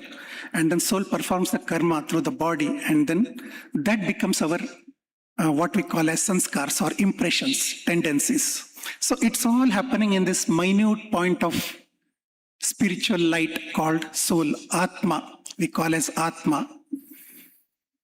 And I'm a soul. And then within this soul, I'll just make it bigger to illustrate. And then within the soul, all these things are happening. Thinking, decision making, and creating the impressions. So what is consciousness? We will come to the understanding of consciousness. It is the soul is the one who creates consciousness. That means I, the soul, seated here, I create consciousness. Consciousness is the result of all current and previous activities of the soul. His thinking, decision-making, karma, and sanskar formed. It includes our experiences, feelings, emotions, outlook, mindset, and attitude. This is what is consciousness. Consciousness is the creation of I, the soul. If you go through the internet, there are some 325 plus theories on consciousness. They all try to tell that somehow particles are creating consciousness, and no theory will be able to explain correctly what is what. The reason being, this is our fundamental experience. I myself am a soul, and then I'm doing something. How can somebody tell that, no, not here, somewhere the thoughts are coming, not here, somewhere the information is getting downloaded. There are tons of theories like that, but please compare against this as very simple, knowledge of soul, creating consciousness, and then I myself am creating that consciousness by my thinking, my decision making, etc. Now we will make a very small exercise. I'll just go back to this one. So that is just to indicate that soul is seated there here. The picture to the right, it is transparently shown to indicate that soul is seated there. The top portion of the head is shown transparent. If there were an MRI or a high-end X-ray or anything that would have scanned the entire body along with the soul, it would have looked something like this. But the soul is not a physical, so it wouldn't come in any physical measurement. So now, being seated there, like the soul is in the soul, all these, whatever we are talking, aspects related to consciousness are stored, or are occurring. Like it can be traits, perception, comprehension, leadership, intuition, concentration, reasoning, religion, morality, ethics, wrongdoing, everything is coming from the soul. So when we say intelligence quotient or emotional quotient, it is an aspect of the soul and not the brain. It should not be confused with the brain. It's an aspect of the soul. So, like there is a spiritual realm including with soul and soul's characteristics influencing the physical realm, which has got physical particles and the physical energies. The physical particles, the physical energy should not be confused with spiritual energy of thinking and decision making. These two are entirely different. Physical energy is different, and then spiritual energy is different. Soul's characteristics are different. Soul is influencing the physical realm. So now, how is the soul interfacing with the body? That is the final thing that we will, go through quickly. Soul is the fundamental, and then soul wants to express himself, and that's why he comes into the brain. And then the way the brain and body, it's the way the soul interacts with the body is through the brain. Brain is a bundle of particles. It will, all the expressions in the soul will be translated to the body, and then what all the things we see, that is translated to in such a way that soul will understand. And the soul and then brain interface is something like magnet and the magnetic field. So there is when you have a magnet and there is a magnetic field, all the particles get aligned in this. In the same way, soul, which is consciousness, forms a spiritual field in which all the particles get aligned to form what is called this human body. And then this is how the interaction keeps taking place. It is the soul who is doing everything. And then, like it is because of soul that this body is working. Atma means prana. Prana, when we say, none other than Atma, soul. And brain is perhaps the mysterious, but you know what? Soul is the one who is driving everything. Those, and then there are many aspects like healing of diseases, some strange phenomena that keeps occurring with the health of the human body. They're all due to soul. And soul is interacting with the physical bodies here, which was missing in the earlier slide. And then soul is directly controlling the physical particles. And all are interlinked by way of law of karma and laws of nature. These particles make into physical body, driven by soul. And one fact I have to realize, I will take only 2 minutes now, not much more. My past consciousness decided my past and present. My present consciousness will decide my present and future. So the way I harbor, develop and sustain consciousness or having the right consciousness is fundamental to what I get and experience. My life would have been anything before, but it doesn't matter if I decide, if I build the right consciousness, if I think right now, from now onwards, my present and future will be totally different depending on my consciousness independent of the past. Past will not affect the future if my consciousness is, independent, if I make like that. And then there are good number of health benefit, mental well-being and mental health benefits due to developing good consciousness. We experience all these things which are mentioned there, and then we will get rid of all these things. Because everything is because of one particular thought, nothing more. So there are many other things, but in the end, I just want to, this is how the soul sees through the eyes. So soul is there. This is the way soul is experiencing everything through the human body, and then through the body, soul will be performing all the activities. It is the soul who is doing everything, and then soul is looking through the eyes. We are all connected to one God, and then all are souls. And only 1 minute of practice, not much. Just I have to accept that I am a point of light soul, seated behind here, and there I'm thinking. I have to just keep on thinking, keep creating thoughts at that spot. Automatically life will be taken care. We will be in control of our life. We will be achieving mind control very naturally. Mind control is a very hard word. We will be in control of everything of our life. We will be creating thoughts. which will take us into the right direction by being aware that we are souls and then seated at that spot and looking at others as souls, looking at each other as souls, because souls are seated here, looking at that region and seated in that place and connecting with God. That is the gateway to God. That is the gateway to God. You sit in that awareness and then connection with God will be the direct result. So we will experience this for 1 minute now, not more than one, not even 30 seconds. Just be seated as you are. So just a small thought that I am a soul seated here, practically and tangibly. And I am different from the body. I am different and body is different. Practically feel how you are creating your own thoughts, how you are making your own decisions, and how I am creating my own consciousness. And let's conclude here. This can be discussed at length. You can download this book if you want, and then I'm always available for discussions. We can, continue our discussions with this email ID. Thanks a lot. Thank you, esteemed guests. Thanks a lot.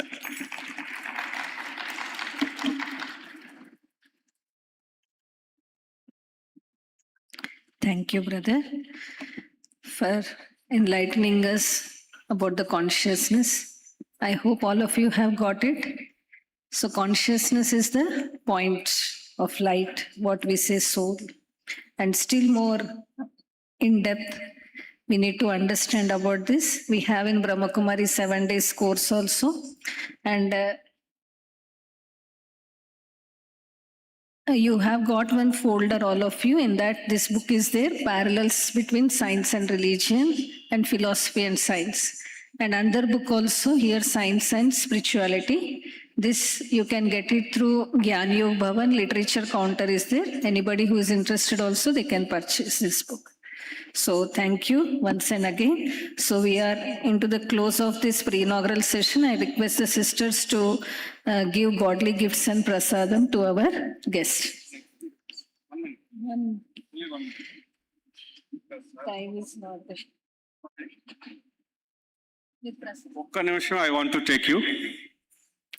తృప్తికి మించిన ధనం లేదు, భక్తికి మించిన మోక్షం లేదని బమ్మెర పోతరామాచులు శ్రీ మదాంధ్ర భాగవతంలో చెప్పారు. రాసేడిది భాగవతమట, రాయించుడు వాడు రామభద్రుండట.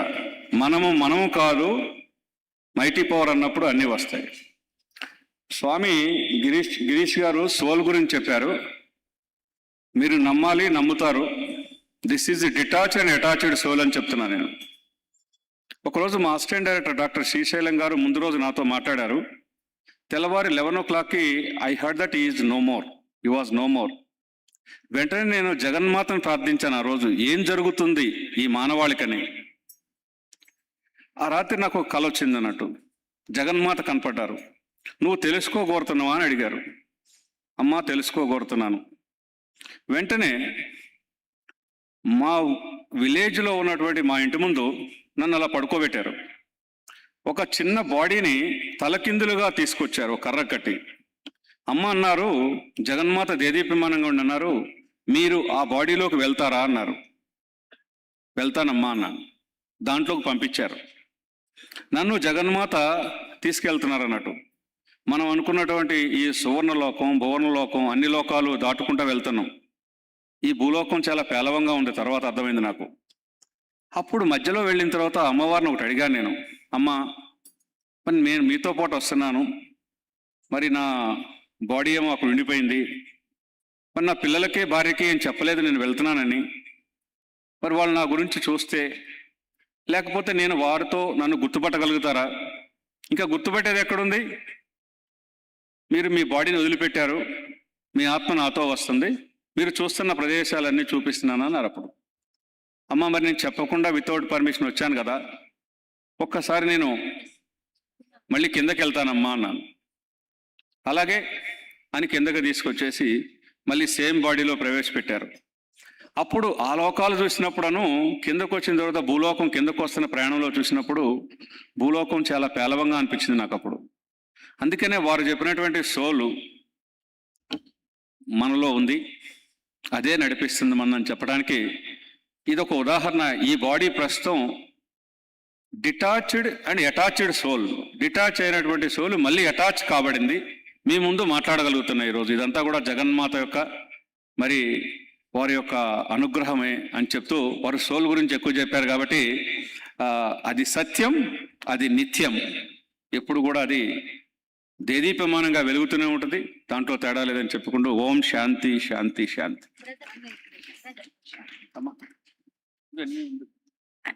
Thank you.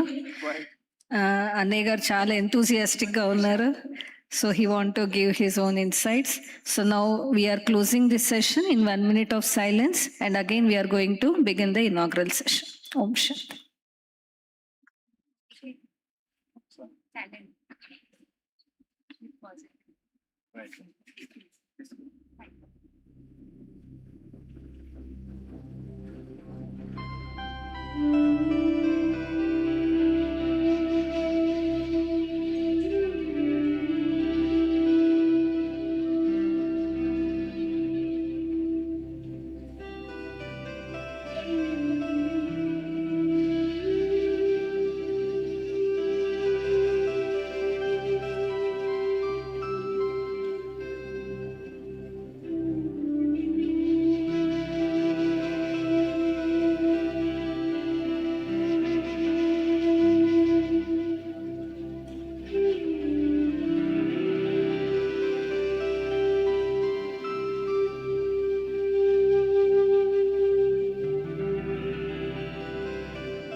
Good afternoon and welcome all to this inaugural session now. We are a bit late to begin with the inaugural session, and this inaugural session will continue till 1:30. So we all will be sitting here listening to our dignitaries, very beautiful thoughts which they all have experienced for 1.5 hours. At the end, we'll have a beautiful meditation experience session also. So now I request the guests who have come for the inaugural session onto the dais. It's a beautiful science meets spirituality, co-creating a golden future. It's a wonderful topic. I request, first of all, our respected brother Rajyogi Brahma Kumar Mohan Singhal ji, who is the chairman, scientist, engineers, architect wing, who has come all the way from Mount Abu, Rajasthan, our international headquarters, to please come onto the dais and take the place. Also, I request our distinguished guest, Brother Professor T. Kishan Kumar Reddy ji, Vice Chancellor, JNTU Hyderabad. We all, with a great applause, invite him onto the stage. Request Brother T. Kishan Kumar Reddy ji to come onto the dais. Also, Honorable Justice V. Ishwaraya Garu, former Acting Chief Justice, High Court of Andhra Pradesh. I request brother to come onto the dais and take the place. Also, I request Brother Colonel Harpal Singh Grewal ji, Director, SK Hyderabad. Please come onto the stage. Also, I request Dr. P.K. Jain ji, former Associate Director, ACRI Hyderabad, to please come onto the dais. Request Brahma Kumari Sister B.K. Anjali, Coordinator, Scientist, Engineers, Architect Wing Services, Hyderabad, to please come and take the place on the stage. Also request Brother Brahma Kumar K. Govardhan Bose ji, Senior Member, Scientist, Engineers, Architect Wing, Hyderabad, please come on to the dais. Also, Brother Kashyap Reddy Garu, Managing Director, Medha Servo Drives Private Limited, to please come onto the dais.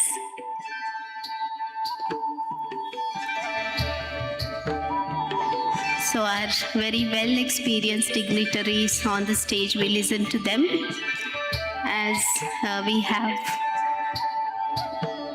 little less time, I request all the dignitaries to share their thoughts within 7 minutes so that we can conclude meditation session also before 1:30 today, before lunch. And before going to begin this inaugural session, we all sit in silence in meditation for 2 minutes, inviting the Almighty, experiencing the inner consciousness and connecting the self with the Almighty. 2 minutes meditation.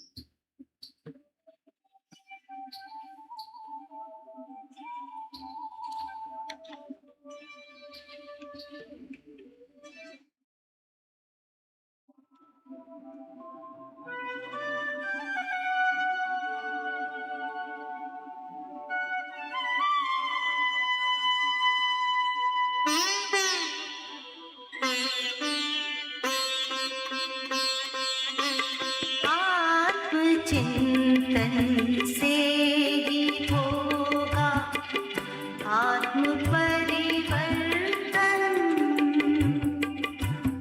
आत्म चिंतन से ही होगा आत्म परिवर्तन। आत्म परिवर्तन करेगा, परिवर्तन करेगा विश्व परिवर्तन। आत्मचिंतन से ही होगा।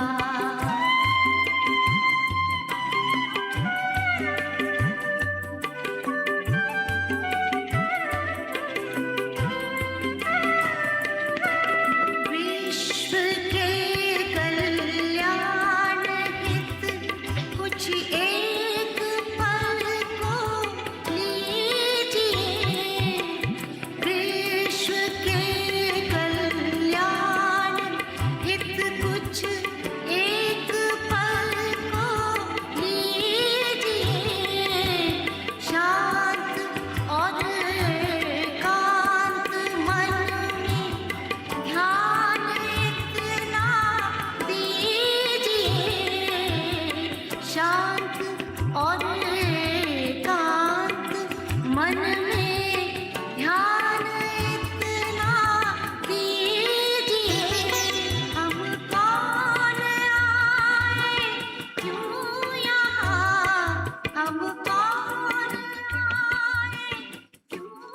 Thank you. Now I request Brahma Kumari sisters to welcome our guests on the dais with shawl and saplings. Meanwhile, I request all of you to just to get fresh again, to stand up at your place itself. Please stand up and have few movements, physical movements. Turn towards the right, back. Put your hands on the back and just turn towards left and right. Hands up. You can just make your hands up, lift up and down towards your sides. Okay, you all are fresh, I think, and now please take your seats, and I request Brahma Kumari Sister Vishnu Priya to sing a welcome song. Swagat hai, a beautiful welcome song.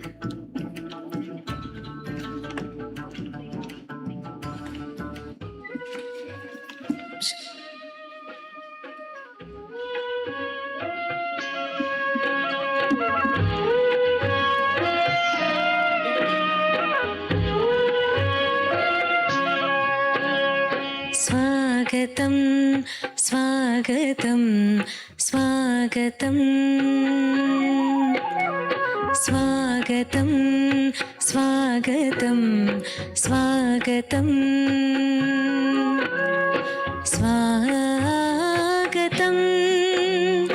स्वागतं आपके शुभागमन से धन्य हो गए हम, धन्य हो गए हम।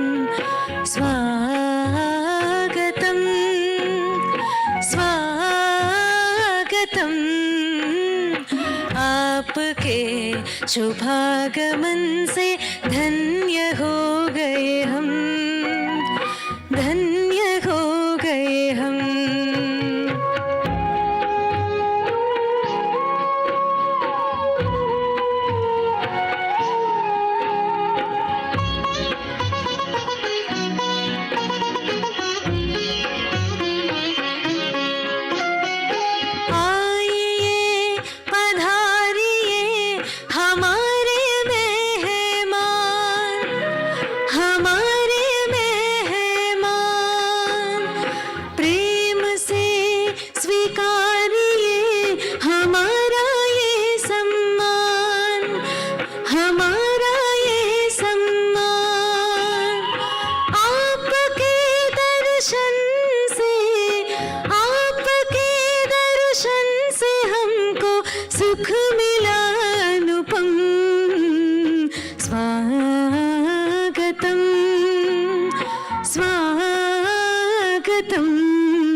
शुभागमन से धन्य हो गए हम, धन्य हो गए हम। स्वागतं स्वागतं स्वागतं स्वागतं स्वागतं स्वागतं।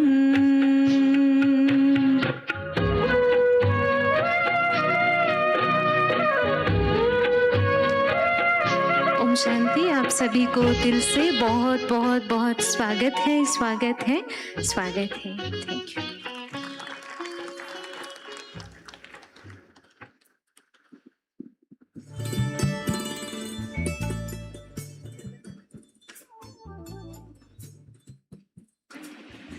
बहुत सुंदर सबका स्वागत हुआ है। तो अभी शब्दों से with words I request to give welcome address. I request Brahma Kumari Sister Anjali ji, who is the coordinator of Scientists, Engineers, Architect Wing of Hyderabad. I request her to welcome all the guests as well as the audience. Also give keynote speech on the topic, today's topic, Science Meets Spirituality, Co-Creating a Golden Future. So Brahma Kumari Sister Anjali ji is dedicated to spiritual services since last 35 years. She has done her chemical engineering, MTech in chemical engineering, and now she's staying at Himayat Nagar branch of Brahma Kumaris, giving her spiritual services to the society. So request Sister Anjali Ben to give welcome address and keynote address.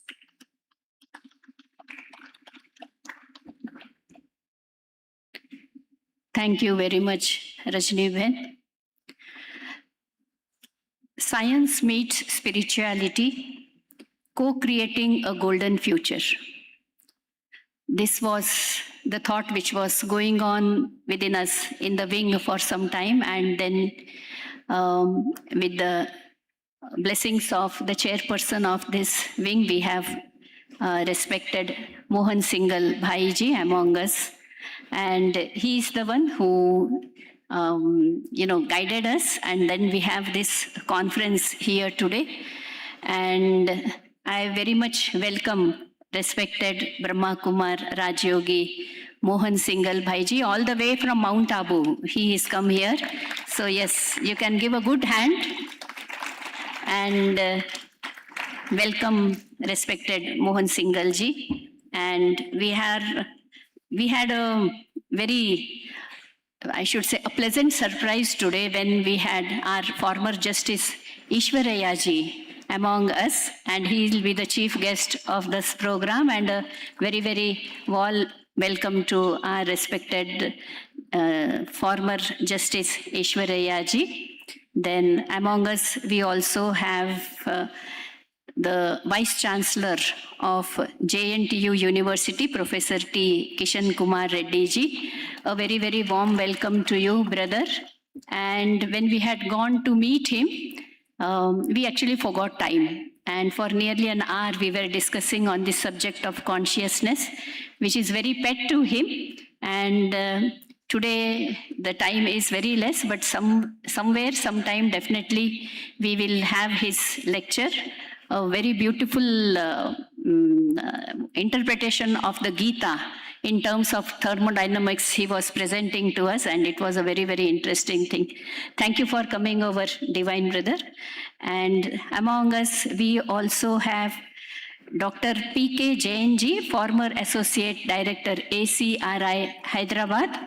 And very, very warm welcome. He knows the Brahma Kumaris from some time already. And actually, he has superannuated just some time back, 15 days back. So he has been serving the country for a very long time. So we give applause to him and thank you. You are coming here. I am sure it will be a blessing, God's blessing, that abhi retire nahi, Brahma Kumaris we say RETIRE, retire nahi, RETYRE, नया tyre लगाना है. अपने जीवन को अभी एक नया tyre लगाना है. तो I am sure you will be of great service to the country and to the humanity as such. And our neighbor, Director of SK, Colonel Harpal Singh Grewal ji, he accepted the invitation and he's come here.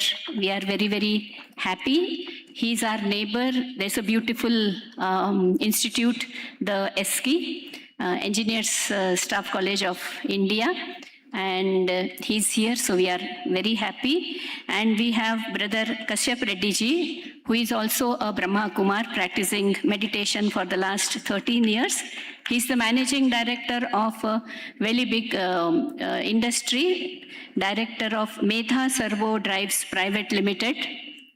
So very much welcome, Brother Kashyap ji over here. And Rajni Ben, who is here from yesterday and helping us around in the arrangements of this conference. And next, not the last, but not the least, but the last, but a very, very warm welcome to all of you from the heart. And yes, although it is a Saturday, you all have made it. And the gathering here is actually giving a lot of encouragement to us as a spiritualist. Maybe I'm a chemical engineer, but now 35 years I am this side, even if we take the time frame, and very happy that there is acceptance, yes, consciousness, spirituality, these things are required, and the scientific community, the engineers, technologists, you all come here for this program, for this conference. We are very glad from the Brahma Kumaris, because from the last 90 years, Brahma Kumaris has been trying to put this to people that nothing is only material, there is something above it. There is something which we have to get connected to. We are not only atoms, we are not only protons or electrons or neutrons, we are something more. Not that there are only coordinate bonds, covalent bonds, but there are also human bonds, human relations. And then we need to really take that aspect also and work on this. So as a keynote speech, I know the time limit, and so I was just thinking, when we look at ourselves, let's say just a small example, if you take a building, you take a high-rise building, and when you are coming from the airport to this place, you see very high-rise buildings, and all the hillocks, they're all cut. Hillocks ko chota bana diye, buildings ko bada bana diye. So we have mountains of buildings, and the actual mountains are getting lost. So what shall we call this? The power of technology, or what is it that we are doing to ourselves? Shall we call this development? Will this really lead to a very happy and a peaceful society? Because whatever we as scientists are doing, as technologists are doing, what's the aim of all this? What's the aim of all the inventions which we are doing? What do we aim at? लक्ष्य क्या है, गोल क्या है, क्या करना है? क्योंकि invention हो जाती है कोई चीज या डिस्कवरी हो जाती है, then it has to be put into practice on a large scale. Then we call it technology. Then what happens when things start happening at a bigger scale? सबसे बेस्ट एग्जाम्पल है हमारा mobile. पहले तो बहुत खुश हो गए, अभी one brother is saying sir दर्द हो रहा है करके. सो सिर्फ इन्वेंट करना या डिस्कवरी करने तक नहीं है, how it is put into practice. The abuse of technology और misuse of technology. As scientist हैं, हम तो हमारा पार्ट कर लिए, but we also have to play a part, we have a role in how it is being used. Don't you think so, all of you? Is it not? So how that is being used? You take a building, a high-rise building. A high-rise building has to have a good foundation, deep foundation, a strong foundation. So I would just use this example and try to say that if the high-rise building explains the present rise of science, technology, and use of it in our lives, from the early morning till we sleep. So if that is the high-rise building, then there is, what's the foundation for all this? Acha, with all this, are we at peace of mind and happy? Harmony, everything prevails in the world? Because that's what we as scientists and technocrats and researchers are interested in. Are we really happy? Yes? What would you say? Happiness is there, peace of mind is there. So what is lacking? In spite of so much, we want to have a humanity which is loving, everybody lives as Vasudhaiva Kutumbakam. But why is it not happening? What is missing? And that's why this conference actually. Like you have to go deep into the ground to have a foundation. Maybe it is not visible. You call it invisible. And I was just looking at this term, invisible. It's not non-visible, it's invisible. Invisible, go in, it becomes visible. So as we have that foundation, what is the foundation of human civilization or my own life? Only materialism, only consumerism. If I put on all good clothes, a lot of ornaments and a very beautiful house, na? Everything set, interiors घर के अच्छे हैं, sofa हैं, all set, sofa set is there, dining set is there, this set is there, that set is there. But what about my mindset? Does it matter? Does it matter? And it matters the most. We now are sitting in a, thanks science, technology, we are seated in a very beautiful hall where it's all really cool. Outside the temperature may be 42 degrees. We can make it 24. We have gone till there. We can condition the atmosphere temperature of the room. How many of us can condition the heat over here? जब दिमाग गर्म हो जाता है, उसको कितने हम शांत कर सकते हैं? How many of us know how to make it calm, peaceful? And so easily we say, because somebody said something, my mood is off. Where is the conditioning gone? Air conditioning कर दिए, remote control आ गया. Seated here, we can control the movement of Chandrayaan. My God, क्या technology. I mean, really great. But 1 inch inside, am I able to control my thoughts? Am I able to control my emotions? Am I able to have that stability within myself? So don't you think we need both? We need both. Because I am, if I look at my identity, like, Brother Girish was explaining to us, we are not only made of atoms. Atoms hai hum. What is your personality? Do you say atoms, protons, or 105 elements of the periodic table?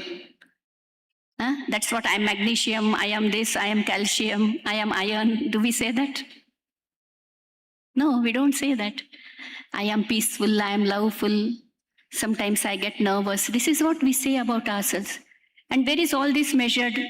And just because it is not measured, it doesn't exist. How to make it measurable? How much? 1 kg of peace, 2 kgs of something. It's not matter. So it cannot be quantified in that way. And just because it cannot be quantified, is that subject not there at all? Just because science is not able to understand the soul or consciousness, I would say science has not reached or doesn't have those tools or instruments as such yet to understand these things. But we feel these things. We experience these things. So we cannot negate our experiences, right? So this conference as such is to bring back that balance, bring back that balance. Anything where there is imbalance, things are going to topple. Chalte chalte, if somebody falls, what do we say? Arey, balance out ho gaya. What about balancing science and spirituality? What about that? Unless we have this balance, do you think we can create a golden world, a beautiful world for the humanity, which is what you and I aim at as scientists, as technocrats, as engineers? So here, that is the task which the Brahma Kumaris are doing, that let us balance. We never say that nahi, science is nothing or no. Science is very much necessary. In the golden age also will require science. In our scriptures we have the Pushpak Vimanas, is it not? So definitely there is science. If you go back into the ancient India, you look into the temples. Temples were not only places of worship. Temples showed engineering. Temple showcased architecture.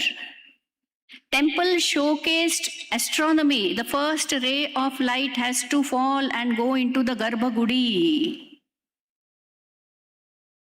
So scientific. so scientific. And then there is the Murti, the idol, divinity. All these things with divinity is a temple. Somewhere I feel we have all these things, but the divinity कहाँ है? वो idol कहाँ है? वो मूर्ति कहाँ है? Where is that divinity? And spirituality is a very simple thing which says that your existence as a soul is divine. Understand that, feel that, experience that, and use that in whatever things you are using it. And then when we create that balance, we will be creating what is called the golden age. Because presently we know, so much we say development, development, development. But sometimes I ask, ये विकास है या विनाश है? We have cut through so many hills. Then there are rains, and then what happens? There is mudsliding, and all those villages which are there in that all that area, there is so much of destruction. Short-term solutions are also required, but long-term solutions are also required.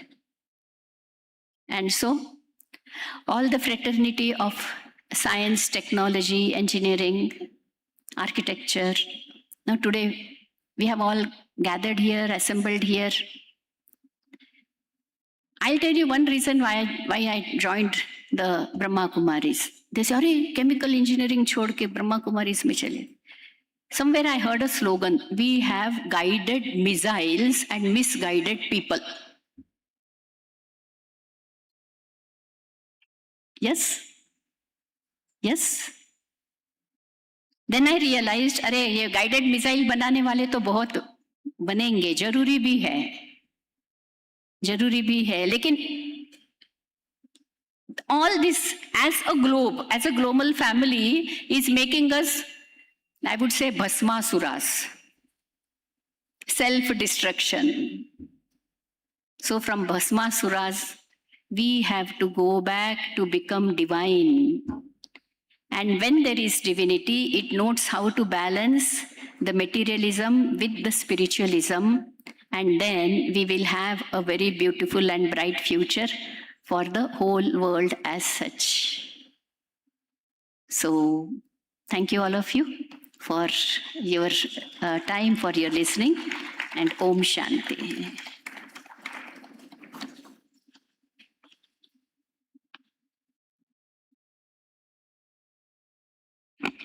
Thank you, Sister Anjali.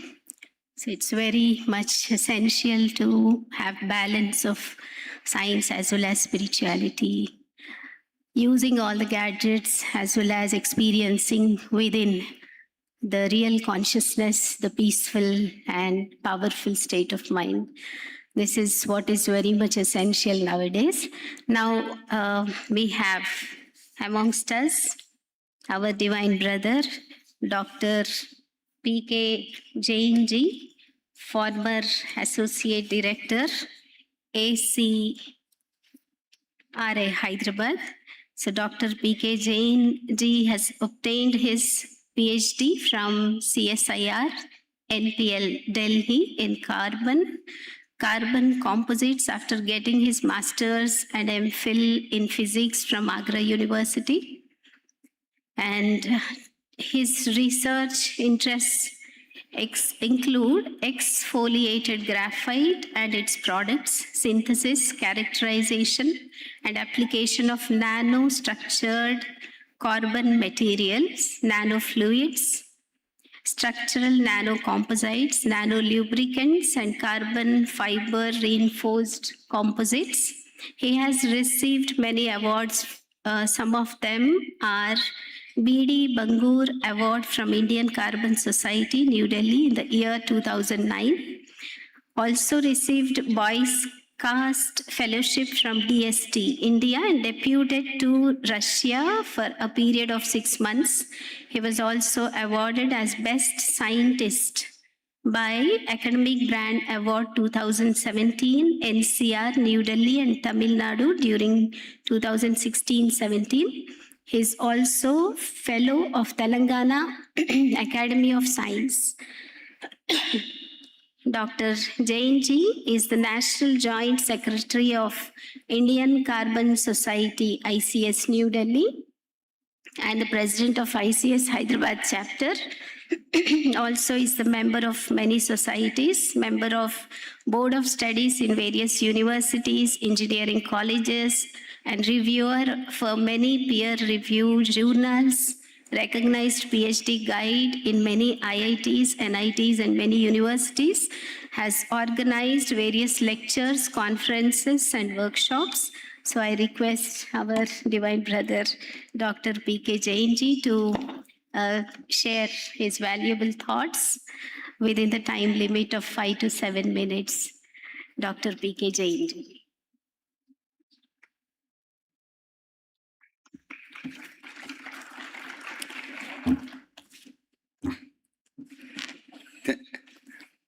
Namaskaram. Thank you, sister, for elaborate biodata. In fact, Divine Brother Mohan Singhal ji, our very good friend Kishan Reddy ji, Ishwaraya ji, Colonel Harpal Singh ji, Kashyap ji, Sister Anjali ji has given a very big elaborate. We know her for last 1 or 2 years. And the divine souls present here.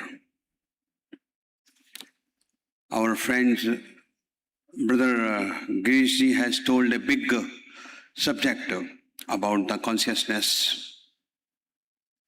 Thank you very much for introducing our friend Ravindra ji. All are here, and Karthikeyan, everybody I can see. I'm from a scientist background and started my career 38 years back. So during my PhD, I got a feeling that I know many things in carbon. But during PhD, I have gone to USA. Then I realized I don't know many things. And that's how knowledge and other things goes on. Then I started working deeply on carbon. For last 38 years, I am working in carbon, but still I feel I know only the drop in ocean. The same thing here, the spirituality. When I entered, I felt, but after listening Girish ji, we realized that we are nowhere. We are only a very small entity. And spirituality and science, how they go hand in hand. Just imagine, few centuries back, when India, the sister Anjali has told about the golden era of Indian history, when we were having Pushpak Viman, all type of astras, then how they were developed without a high-end laboratories. When laboratories were only just for a few centuries, 1 or 2 centuries back only, we have seen that, how it was developed. So many things was based on the spiritual knowledge. Like 600 back in Mahavir has talked about the Nakshatra astrology. How they could able to see the astrology. How they have estimated that there are Navgrahas. In most of the temples we have Navgraha temples. Most of the, if you see the rituals, whatever in our temples are followed, as Sister Anjali has told about the science of temples. The rituals like Garbhagriha will be where, the Vijay Stamp will be where. There is a science behind that. The ideal positions, all those things. Why we are putting? Because those rituals have become over a period of time, little bit, people have not explained the science of it. In morning, Girish told that there is a center point. That's why we are putting all our kumkum or even chandan to keep it cool. In some places we keep even chutia. Why we are keeping chutia? Because this is a center point for our nervous system. So that's how our body system, how we do different type of asanas or spices. Our India is full of rituals knowledge. So unfortunately, we could not transfer this knowledge to the generation to generation. And over a period of time, it has become like a andhvishwas. Okay, disbelief, don't believe. And over this last 2-3 centuries, we have seen that the invaders have come, they have imposed their own this thing, and started telling that this is nothing. And we fools, we started believing that our history is nothing. If you see critically, our history is really a golden history. आप रामायण पढ़ते हैं, महाभारत पढ़ते हैं, गीता पढ़ते हैं, उपनिषद पढ़ते हैं, वेद पढ़ते हैं, ऐसा कौन सा ज्ञान है जो उसमें नहीं लिखा है? क्वांटम फिजिक्स की बात होती है, गीता में ड्युअलिज्म, अद्वितीयकरण का सिद्धांत है। लेकिन उसको समझने के लिए हम लोगों ने आगे वाली जनरेशन को नहीं समझाया। अब हम लोगों के मन में एक हो गया है, व्हाइट इज राइट, जो व्हाइट बोलेगा वो राइट होगा, उस चीज से निकल के आना होगा। हमारे यहाँ बहुत ज्ञान है। आप किसी भी जो लोग महाराष्ट्र में रहते हैं, अजंता एलोरा गुफाएं देखी होंगी, they know must be knowing there is a Kailash temple. The hardness of that rock is so high, even now also people cannot make anything. But that was constructed from top to bottom. There is a Dilwara temple, Mount Abu. If you see, the architecture in those days, 1200 centuries when there was no electricity, it was made by hand. Can you see any architecture in the world? In those days, we were very rich community. Apart from everything, we were having everything, but we were not taught in a systematic way. And really I appreciate, and we are really divine that Brahma Kumaris are taking the old knowledge and trying to do that unless you are, आप देखिए हम लोग मंदिर क्यों बोलते हैं? मंदिर इसलिए बोलते हैं क्योंकि मन के अंदर जाने का रास्ता वहां से शुरू होता है। जिस व्यक्ति का मन अगर शांत नहीं होगा, आप कितनी भी तरक्की कर लीजिए, आप हिमालय चले जाइए, आप शांत नहीं हो सकते। और जिस व्यक्ति का मन शांत है, उसको भीड़ से फर्क नहीं पड़ता, कितने भी लोग आसपास हों, उसके मन में कभी भी वो नहीं आता। हम दूसरों को, अभी सिस्टर ने बताया कि रिमोट एसी से कर देते हैं, एसी को रिमोट से ऑपरेट करते हैं, पर क्या हम लोग रिमोट से ऑपरेट नहीं हो रहे? कोई हमसे कहता है पीके जैन बहुत अच्छे आदमी है, मैं खुश हो जाता हूं। कोई कहता है पीके जैन अच्छे आदमी नहीं है, मैं दुखी हो जाता हूं। तो मैंने अपना रिमोट आपको दे रखा है। क्या हम रिमोट से संचालित नहीं होते हैं? हम दूसरों को दिखाने के लिए कहते हैं। किसी ने पूछा कि आपका घर कितना बड़ा है और कैसा है? मैंने कहा मैं रहता तो एक ही कमरे में हूं, बाकी घर में तो मेरा अहंकार रहता है। जो कमरे हैं, बड़े बड़े कमरे हैं, वहां तो मेरा सिर्फ अहंकार रहता है, एक ही कमरा मेरे लिए काफी है। तो लोग दूसरों को दिखाने के लिए जीना चाहते हैं। आपको उनसे उठना होगा, और उसके लिए आप जितने संतुलित विचार रखेंगे, आप जितना रखेंगे उतना अच्छा होगा। आपको सिर्फ ये करना है, मन को आप देखिए, दूसरों के विचार आपके प्रति, आपसे उनका कितना फायदा है, उसके हिसाब से अदलते बदलते रहते हैं। बहुत से भूतपूर्व प्रधानमंत्री आज सड़कों में घूमते हैं, कोई नहीं पूछता।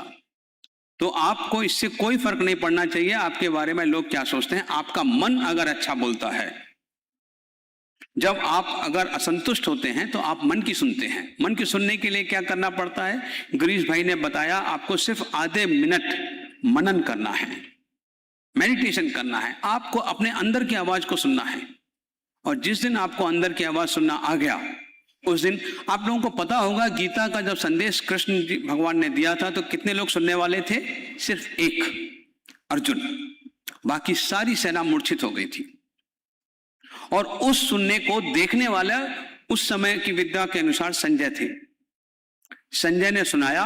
संजय जब धृतराष्ट्र को सुना रहे थे तो वहां पर ऋषि मुनियों ने उसको लिपिबद्ध कर दिया और वो गीता बन गई। अगर आपकी बात में दम होगा तो ये फर्क नहीं पड़ता कि सुनने वाला एक है या 1000 है, वो पूरे विश्व में पहुंच जाएगी। और अगर आप 5 लाख लोगों के सामने भी बोलते हैं और अगर आपकी बात में दम नहीं है तो वो अगले 5 मिनट के बाद ही बात खत्म हो जाएगी। बातों में भी एनर्जी होती है, हर चीज में एक पॉजिटिव नेगेटिव एनर्जी होती है, उसको हमें समझना होगा। और अगर आप जैसे आप कहीं किसी व्यक्ति को, हम लोग दूसरों को आप पदार्थों को देखिए, पुष्पक विमान, कल्पना ही सही कि जब एक जगह से दूसरी जगह हम जाते हैं, इसका कोई वो नहीं है। आप देखिए लंका से अयोध्या तक आने में जितने समय लगता है 20 दिन, इसीलिए दशहरे के ठीक 20 दिन बाद दिवाली होती है। हमारे सारे त्योहारों का कुछ ना कुछ वैज्ञानिक आधार है, लेकिन हमने उनको नहीं सुना। हम अभी भी क्या करते हैं, हम उन चीज को फॉलो करते हैं जो हमें बताया जाता है। इतने अलग अलग क्षेत्रों में इतनी सुंदर सुंदर चीजें हैं, उसके बजाय जाने के हम और चीजों की तरफ जाते हैं। कुछ मीठा हो जाए के लिए हम चॉकलेट खाते हैं, इतनी सुंदर मिठाइयां हैं हमारे यहाँ पर। तो अपनी चीजों को प्यार करिए, अपने आप से प्यार करिए, अपने से जो लोग हैं, अपनी जुड़ी हुई रीति रिवाजों से प्यार करिए। और जब आप अपने आप से प्यार करने लगते हैं तो विश्व भी सुंदर लगता है, हर चीज सुंदर लगती है। जैसे कहते हैं ना, जिसके अगर हरे रंग से चश्मे की दुनिया देखोगे तो दुनिया हरी नजर आएगी। तो आपको सिर्फ अपना चश्मा बदलना है, चश्मा अच्छा रखिए, दुनिया बहुत अच्छी है। मैं बहुत बहुत धन्यवाद देता हूँ आपका और ब्रह्म कुमारी जी इसका, जिन्होंने मुझे अवसर दिया। धन्यवाद।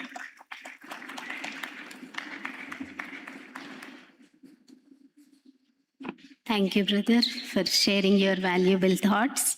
Now I request respected brother Colonel Harpal Singh Grewal ji, who is the Director of Engineering Staff College of India, Gachibowli. So request brother to share his valuable thoughts on this occasion.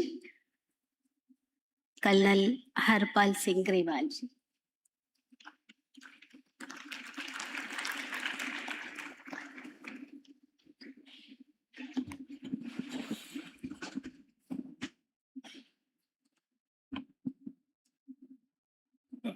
Respected Sister Anjali, distinguished guests on the dais, members, respected members of the Sea Wing and Brahma Kumaris, and the guests and participants who are present here. It is a matter of honor and pride for me to be standing here in front of you today here in Shanti Sarovar, which is an oasis of peace and tranquility. It's a beautiful location, and as you enter and see the buildings and the greenery, you feel you entered a beautiful place full of oxygen and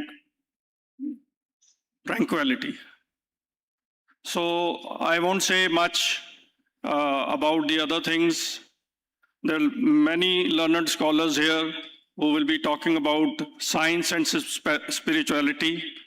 I am lucky to be here, and I thank the Brahma Kumari Association and the Sea Wing to get me over here. Thank you so much. God bless you all. Jai Hind.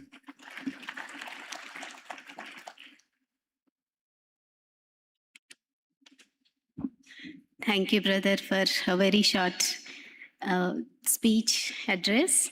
Now I request our Honorable Justice V. Ishwarayaji, former Acting Chief Justice, High Court of Andhra Pradesh. Justice is associated with Brahma Kumaris since more than 25 years. Also, we have Jurist Wing in Rajiv Education and Research Foundation. So, Justice Ishwarayaji is patron of Jurist Wing, gives lots of services in the same area. Now I request Justice Ishwarayaji to address the gathering.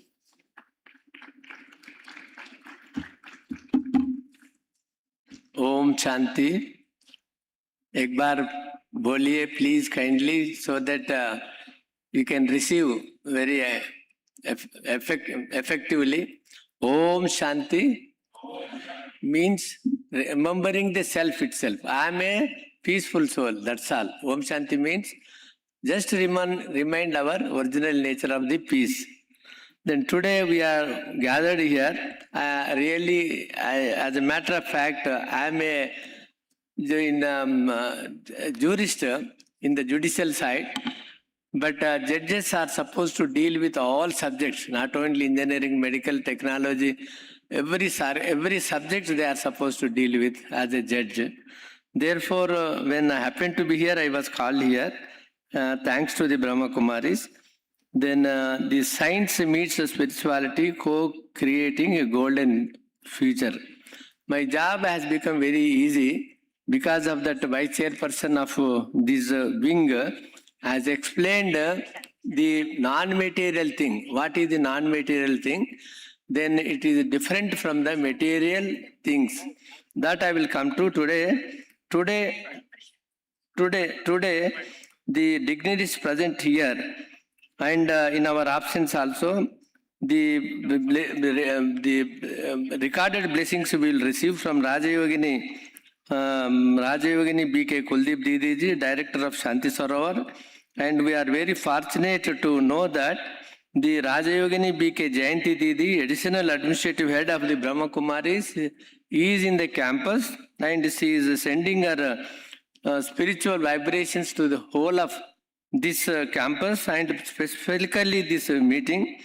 This as a matter of fact, our main guest and chief guest is T. Krishna Kumar Reddy, Vice Chancellor of JNTU, under whom nearly 220 engineering colleges are affiliated and thousands of people, students are studying.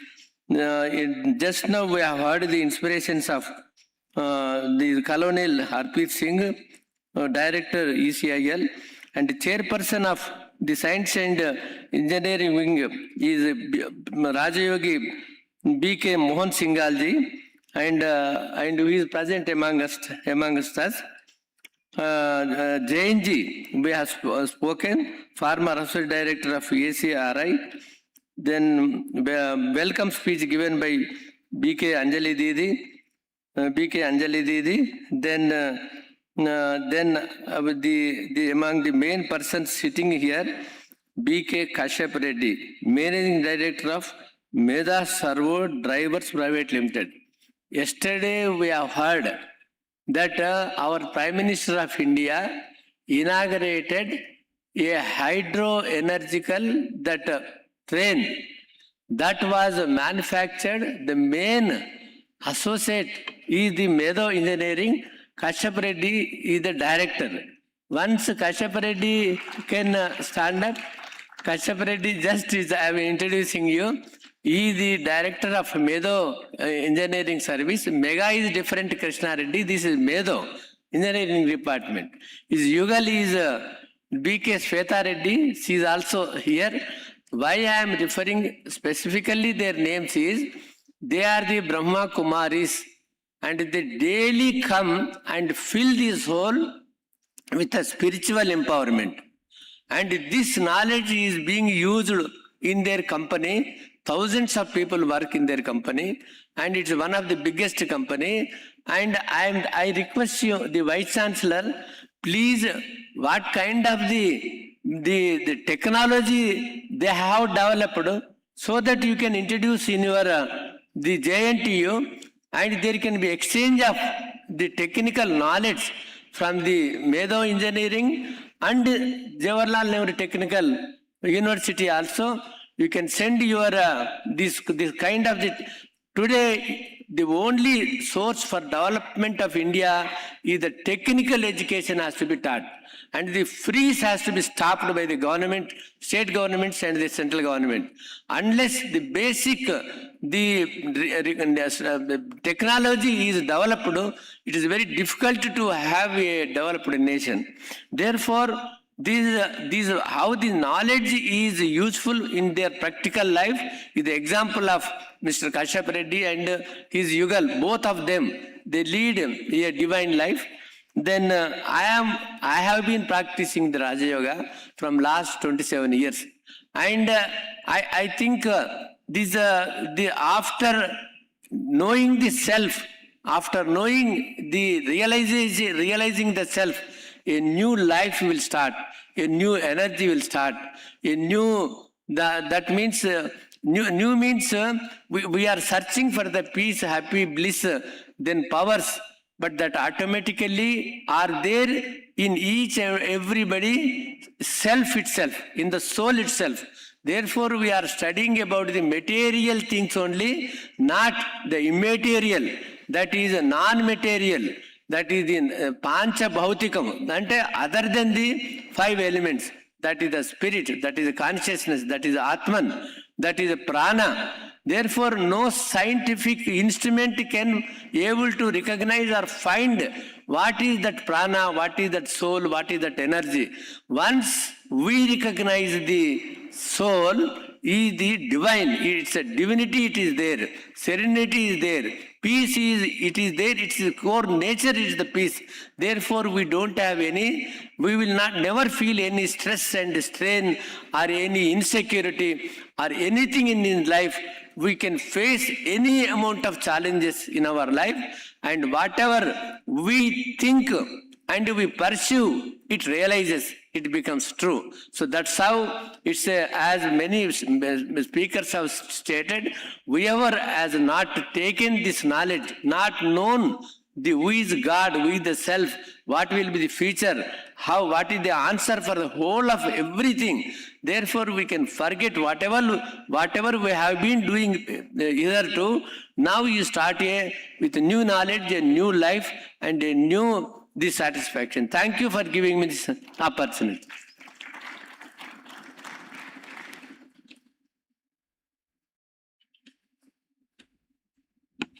Thank you, Honorable Justice V. Shuraya, brother. Sisters will be presenting godly gift and prasads to Honorable Justice. Very nice inspirations you could give to the gathering, to all of us today. Also, I request Brahma Kumari Rajyogini Sister Uma Rani ji to come on to the dais. And sisters will be presenting her the sapling, welcoming her with the shawl. Brahma Kumari Umarani sister. And now we have amongst us Rajyogi Brahma Kumar Mohan Singhal Bhaiji, who is from Mount Abu, headquarters Rajasthan, Brahma Kumari's international headquarters. So brother has working experience for about 28 years. Brother joined ONGC in 1967, and in various capacities he worked at Assam, Gujarat, Uttarakhand, took voluntary retirement in 1996, and while serving as Superintendent Geophysics. He came into contact with Brahma Kumaris in 1961. Since then, he is active member of the organization, and presently positions held in Brahma Kumaris is member of governing body of Raj Yoga Education and Research Foundation. Brother also is a member of Headquarter Management Committee, chairperson of Scientist Engineers Wing, coordinator of Academy for a Better World Shanti Sarovar at Mount Abu, editor of Engineer Scientist Wing News quarterly publications, and contributed a lot for environmental awareness, disaster management campaigns in various states of India and Nepal. Brother visited many countries abroad to deliver lectures in the same subject. Also authored many books, got awards, few awards. One amongst it is Paryavaran Shri Award for exemplary service in the field of environmental awareness by Shri Arjun Singh, the then HRD Government of India in 1992.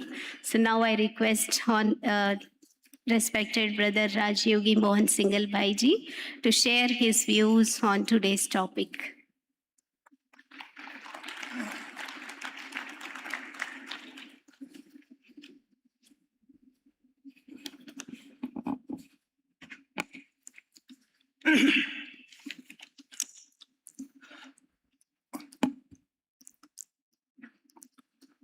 Om Shanti.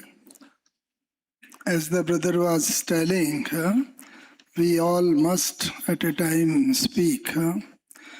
And first take deep breathe inside and taking the breath outside, then Shanti. First, while taking the breath inside, just Om and then Shanti.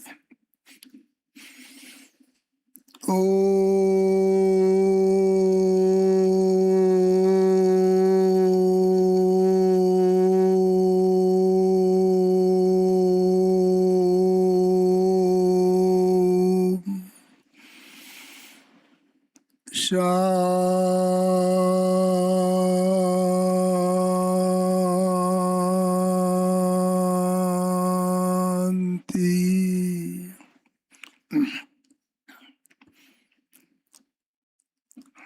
I consider it my proud privilege to be here today from Mount Abu.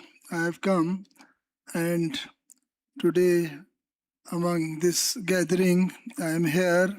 I have brought a lot of love, spiritual love and remembrances from the students and inmates of Brahma Kumaris, our senior sisters who are known as Dadis.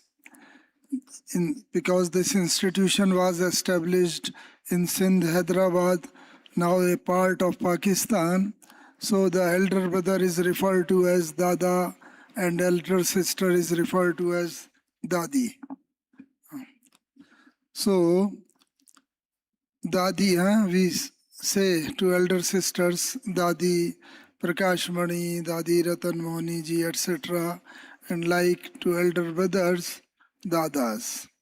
So from that place I am coming and have brought a lot of love and affection and spirituality from all of them. As you may be knowing, because when you are here, you must have come at the invitation of Brahma Kumaris, and I feel, I understand that you know lot about Brahma Kumaris. And in Brahma Kumaris, there is one sister organization, RERF, that is Raj Yoga Education and Research Foundation. And under this, 25 wings are working. And one among them is Scientist, Engineer and Architect wing. By this wing, this program has been organized with the cooperation of Brahma Kumari's main organization. By now you know that Brahma Kumaris, they are teaching mostly the spiritual aspect of life. And when this balance is required, in human being also balance is there with the two legs, and then we can move faster and run, and like that this balance is required in our day-to-day activities of life. Because then only the harmony can be established. We all want harmony, and this harmony exists at different levels. Everywhere, the government, NGOs, different organizations, they are talking of harmony among various organizations, NGOs, among students, among all the members of the society. So this harmony exists at different levels, and Brahma Kumaris and the scientist and engineers wing also, they say that this harmony, first, the harmony within the self. Within the self means harmony between our head, heart and hand. This is our internal harmony. And when this harmony is obtained, all other outside harmonies, harmony with nature, harmony with other human beings, harmony with animals, etc., can be easily established. So what I mean by internal harmony, that Brahma Kumaris teach us. Harmony within us means that what the head says, heart also accept that one, and accordingly we perform that action by the hands. So head, heart and hand, they are on the same frequency, they are aligned, and all our activities are for peaceful love and for all the such positive aspect, because we all know that though we all human being, we all are balanced on the two legs, our brain is also having two parts, left and right part. And the left part mostly deals with our day-to-day activity, science, this technology, mathematics, finance, all our logic, finance, all these activities. Whereas the right part deals mostly with the values, love, peace, harmony, understanding, then internal spiritual power. All these are dealt by the right part of the brain. So a sort of balance is required between two parts, and that what is been specifically insisted in Gita also, and most of the scriptures, not only in Indian scriptures, but in most of the spiritual teachings given by different religions and other ones. I am reminded of when I was in Russia. There I went on the invitation of Russian government invitation, and they were that year observing environment, and which is one of the biggest problem today. We all know about it. And there the sister just arranged my meeting with one of the persons who was managing Kirlian Photographic Institute. We know that ordinary camera, just like brother is taking photograph, our photos, physical photos, they come. But the Kirlian was the scientist from St. Petersburg in Russia who invented the Kirlian camera. And from that, when the photo is taken, then along with the physical photograph of the human being or any other object, but in the human being, that aura also come. What the aura usually we say in photographs of the very high spiritual personalities, Radha, Krishna, Ram, Sita, Shri Ram, Sita ji, then Christ, Gautam Buddha, Mother Teresa, all other, this light aura is there. And that light aura is actually reflection of their inner spiritual power and what their mind thinks. If they are mostly thinking positive and their behavior is on the positive lines, then their aura is of this light color. And in contrast to it, those who are having mostly the negative feeling, or they are under the vices like sex, lust, anger, greed, ego, and having the feeling of revenge with others, all these negative activities, then their aura is of little dark color and hazy type. That he showed me photographs of number of persons also. And he told that people come from different parts of the world, from different religions, and then he takes photograph of all. And it included Brahma Kumari's members also. This institution is having number of branches in Russia. And in St. Petersburg, they go over one of the biggest branches there.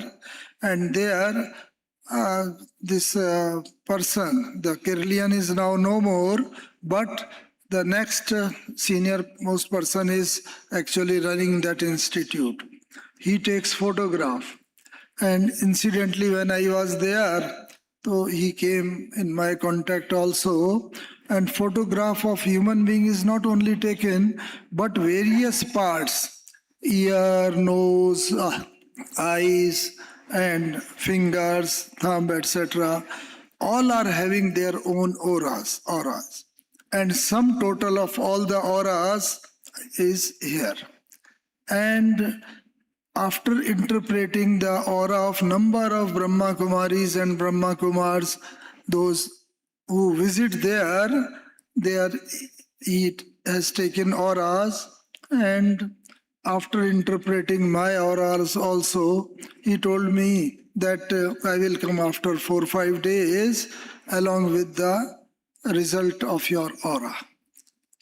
He came after a few days, and then he told that I take photograph of the persons from all over the world who come, from all persons of different religions also.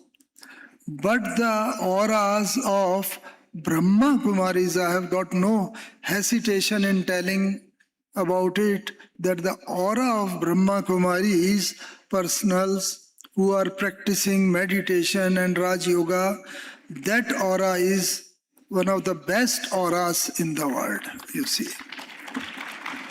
Why it is so? He told that because their inner feeling also is so much positive, what the meditation they practice in their life, that makes their aura very powerful, very enlightening, and very clear boundaries are there. So the meditation, what the Brahma Kumaris institution is telling, and what this conference also tells about why we want that science and spirituality both should come on the same field, and together them they can really build heaven. They are trying on their own respect. Science is especially trying. But as the sister was telling, it is difficult to say कि विज्ञान क्या विनाश की ओर बढ़ रहा है या विकास की ओर अधिकतर. बहुत लोगों का ये मानना है कि actually that more science is creating sometimes more problems than whatever the achievements are there. A formula, I am remembering the formula given in one of the scientist conference. We all want peace and happiness. So for happiness, the formula was given was that happiness is equal to achievements divided by expectations. A is equal to B upon C. Say, happiness is equal to achievements divided by expectation. So whatever we achieve in life, we actually crave for some of the thing, that my daughter's marriage take place, my son's admission should be there at proper place. So these things, and when it is done, this is achieved, we feel happy. Because it is in numerator. Happiness is equal to achievement divided by expectations is in the denominator. So more the number of expectation, lesser the level of happiness. Because more the expectations are there, and expectations are not likely to be fulfilled. Even you see the Trump, just American president, who is trying to impose his will on some of the nation. The most powerful man in the world is not able to do. He expects some nation to work according to him, but it is not possible every time. So, not achievements, that is in our hand, whatever the efforts we make. But the expectations, they are generated in the mind, you see. And in the mind, when so many thoughts come, it is difficult to control the mind. We all know that whenever in our house we sit for some meditation or spiritual gathering or bhajan or kirtan, our minds goes away. Wherever there is something where our mind wants most of the time to be invested. So this mind actually is not within our control. And in Hindu Sanskriti also it is said, Man jeete jagat jeet, Maya jeete jagat jeet. Man ke hare har hai, man ke jeete jeet. Man changa to kathauti mein Ganga, adi adi. Means if this mind, the thoughts, etc., we are able to control, we have controlled ourselves. And the biggest enemy is our friend. It is said, Atma apna hi mitra hai aur apna hi shatru hai. So our own friend and our own enemies, we ourselves, as per our the works, deeds, whatever we are performing from our karmendriyas. So this is the formula for happiness, in which our expectation, our thought process, how we know our thought process is going right way? So this thought process actually, the three aspects we can judge. One is quantity of thoughts. You are sitting here, presently less number of thoughts may be coming to our mind because your concentration is toward listening the lectures, and that is why this less number of thoughts are there.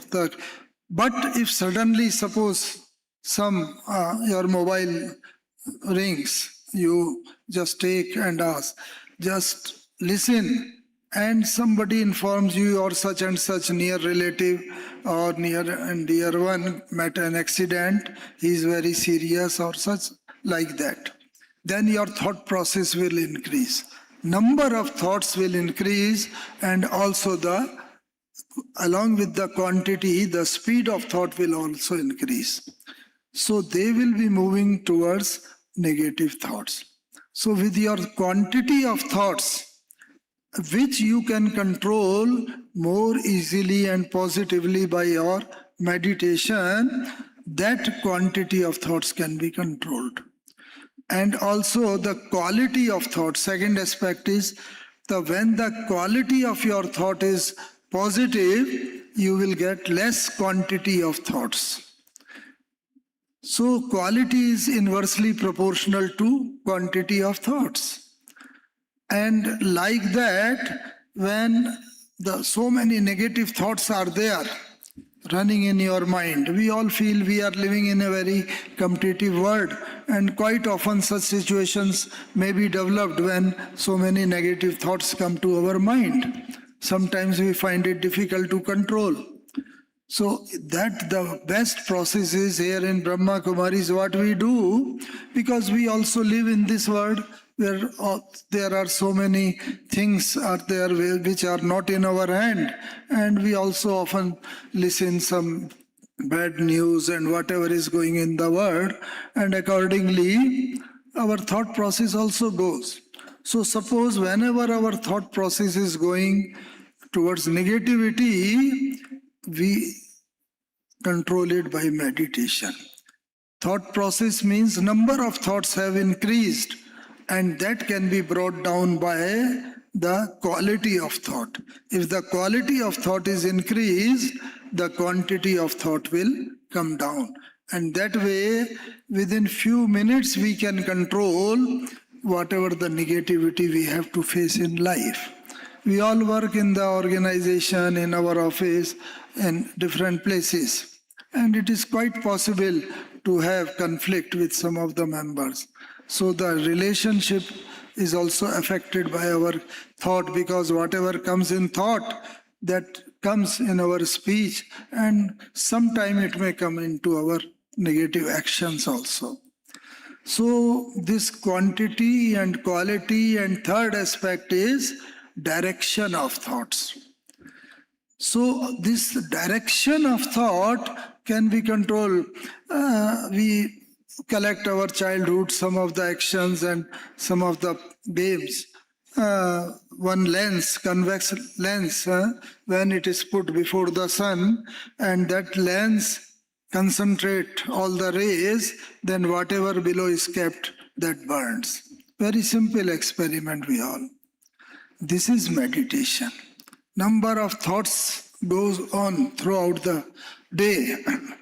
It is when these thoughts are there and by any technique we are able to concentrate towards one desired object or desired thought process or desired whatever we want to achieve in our life.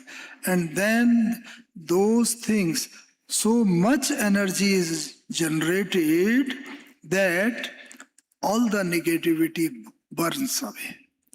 And we become positive and we feel so much powerful. Oh, as the sister was telling, defining, with positive energy, with our face also radiates that type of energy. Quite often people say, oh, Brahma Kumaris, they come, they are always smiling. Their face is enlightened, eyes that gives so much power. And like that, this all comes through little meditation practice. So that sister will also tell, and in this process, I will like to have that, as I was telling you, that harmony at different levels exist, and that harmony comes first within the self. If suppose we are having our internal harmony, then we can proceed towards the external harmony, harmony with other human beings, other society members, harmony with animals, and most important is harmony with nature. Because this external nature, we all want harmony. 5 तत्व होते हैं, and yes, very good. Achha. So I try to condense here these 5 tattva. So sister was telling Jal, Agni, Vayu, Prithvi, Akash, and we will soon see. Time to time we are seeing sometime earthquake, sometimes flood, sometimes by air, number of, you see, destructive acts take place. So this harmony is required in the 5 elements of nature. But they are nothing but our internal reflection of our thought process on the outer elements. We all know about Tansen. Tansen जब गाया करता था और वो ऐसे राग निकालता था, दीपक भी जल जाया करते थे. ये इंटरनल नेचर ऐसी पावरफुल थी कि वो फ्रीक्वेंसी मैच करा के दीपक राग से दीपक जल जाया करते थे. और जब मल्हार गाता था राग मल्हार, तो उससे वर्षा होने लगती थी. ये सब हमने सुना है.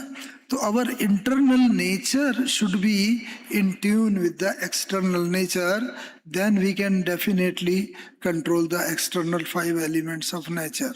And this balance is very powerful, what the sister was telling, and Anjali Bhen was also telling, as the balance in the body. So the left part and right part balance in the brain is very much required, and left part works for worldly activities and the right part for the spiritual.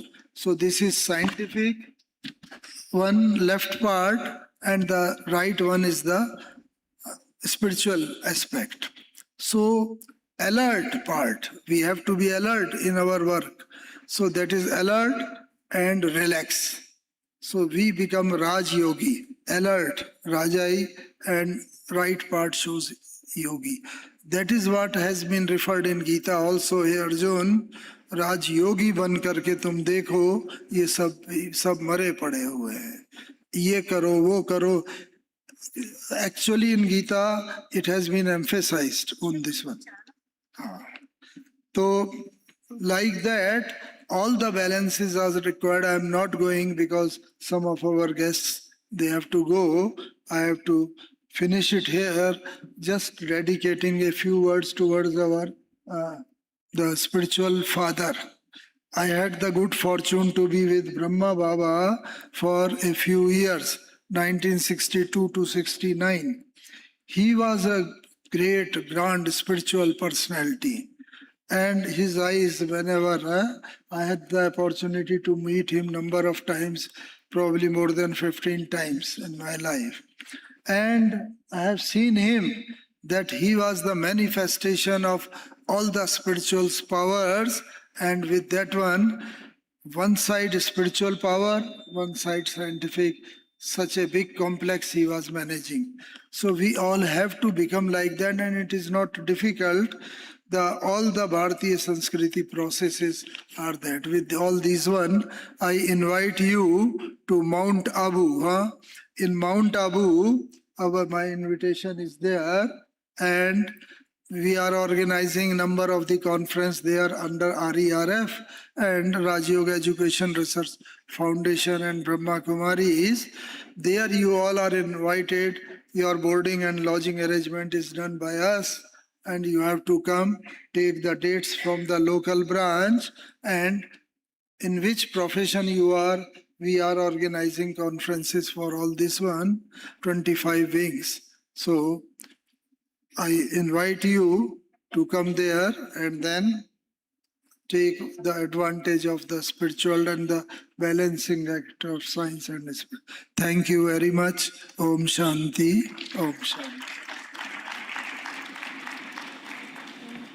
Thanks a lot. Our divine brother Mohan Singhal Bhai ji want to fully make us experienced and perfect in balancing both the things, science and spirituality.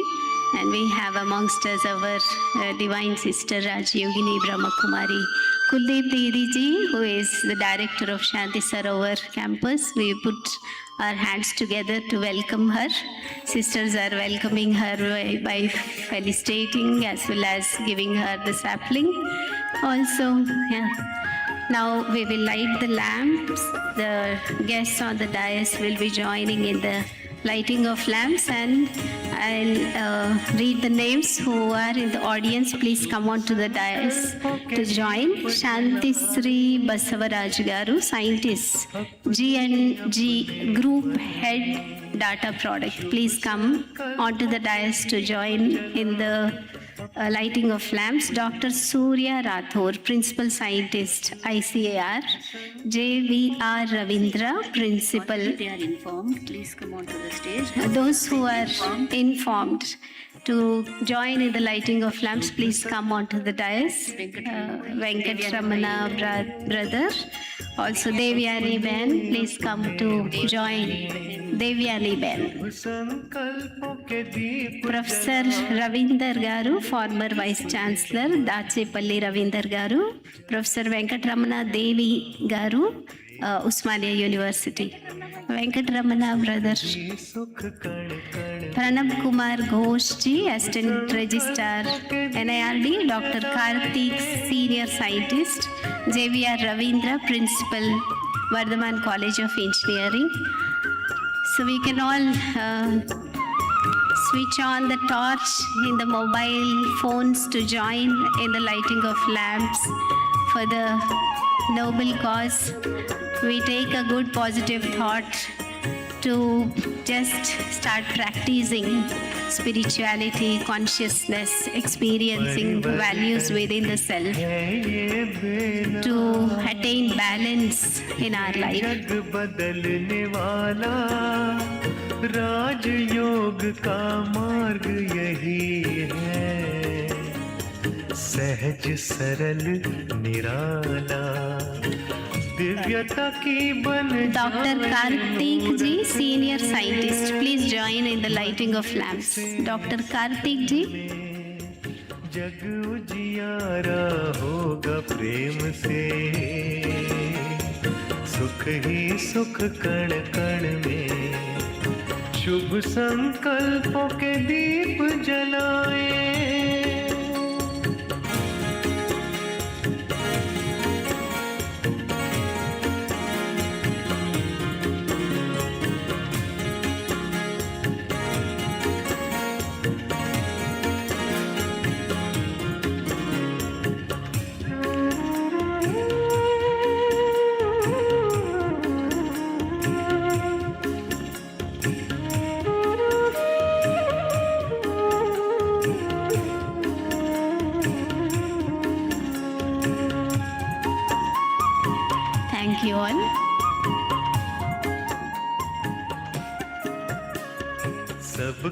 सुख तुम देते जाओ,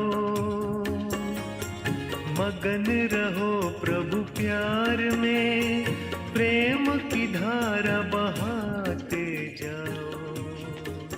Thank you. अब तुम इस संसार Now I request Dr. T. Kisan Kumar Reddy Garu, who is Vice Chancellor of Jawaharlal Nehru Technological University, Hyderabad, appointed to three-year term by Governor of Telangana. He took office in February 2025. And brothers' research interests are specialized, focusing on the areas like nano lubricants, computational fluid dynamics, and active panels for scramjet propulsions. I request Dr. T. Kisan Reddy Garu to share your thoughts on today's topic.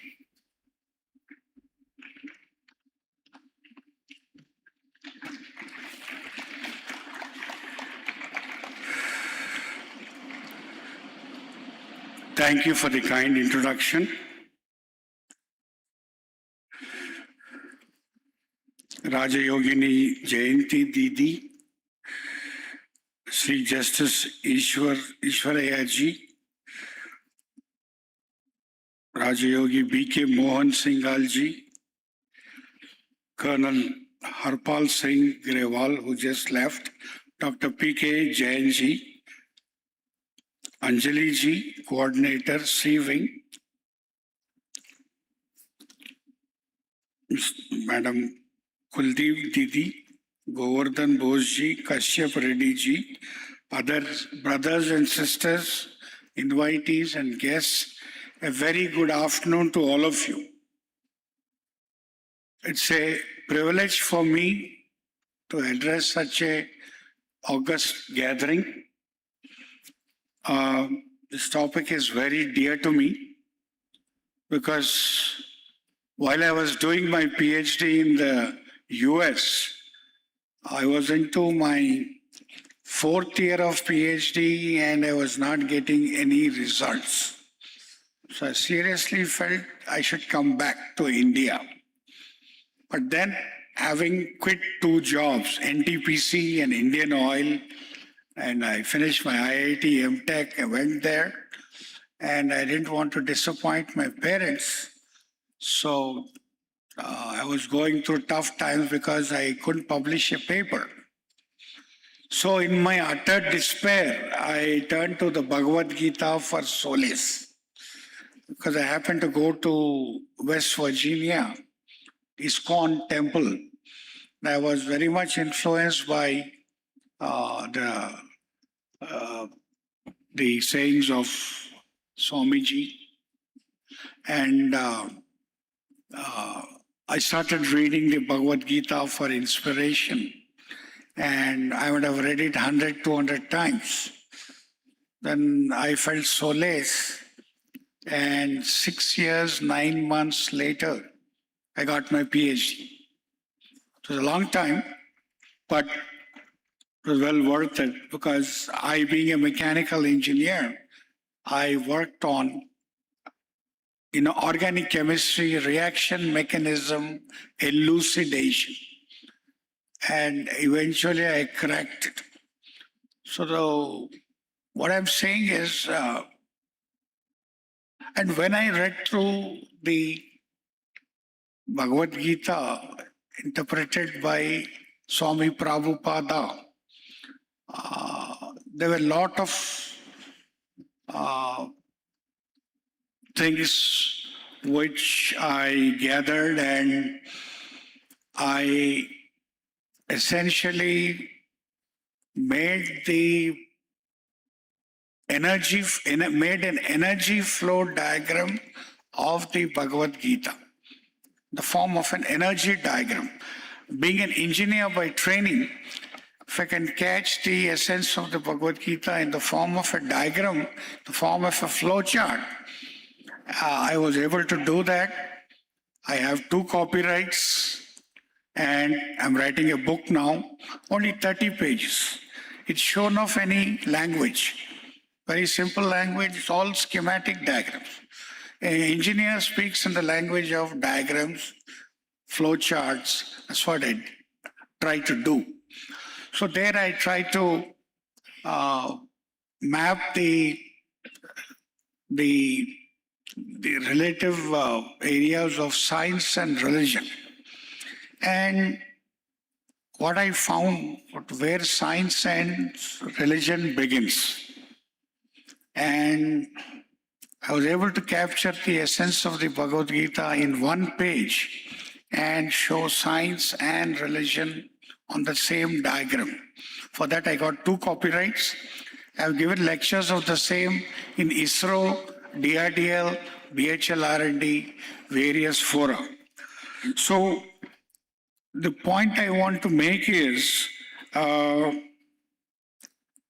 this is a very important inflection point, because we are living in a VUCA world. The whole VUCA is volatile, uncertain, complex, and ambiguous because of the wars going on and climate change and advent of AI, and students are in a big scenario where they find that getting jobs is becoming difficult, because a major source of opportunities rested with going to the United States. And from what I gathered from the US Consul General about 1 year ago, that till 3 years ago, 200,000, 2 lakh kids from the Telugu states were going to the US. Out of the 3.6 lakh kids who were going abroad, seeking greener pastures. But now, the door is closed. Now, there's a lot of unrest among the students. And unless we try to do something with their body, mind, and spirit, it's very important. Otherwise, there'll be problems. So, we do have some components of Indian knowledge systems being lectured to our students. We have about 220 engineering colleges with 3.5 lakh students, and most of their objective is to do a meaningful engineering or a pharmacy or a management program and go abroad by and large, or get a meaningful job.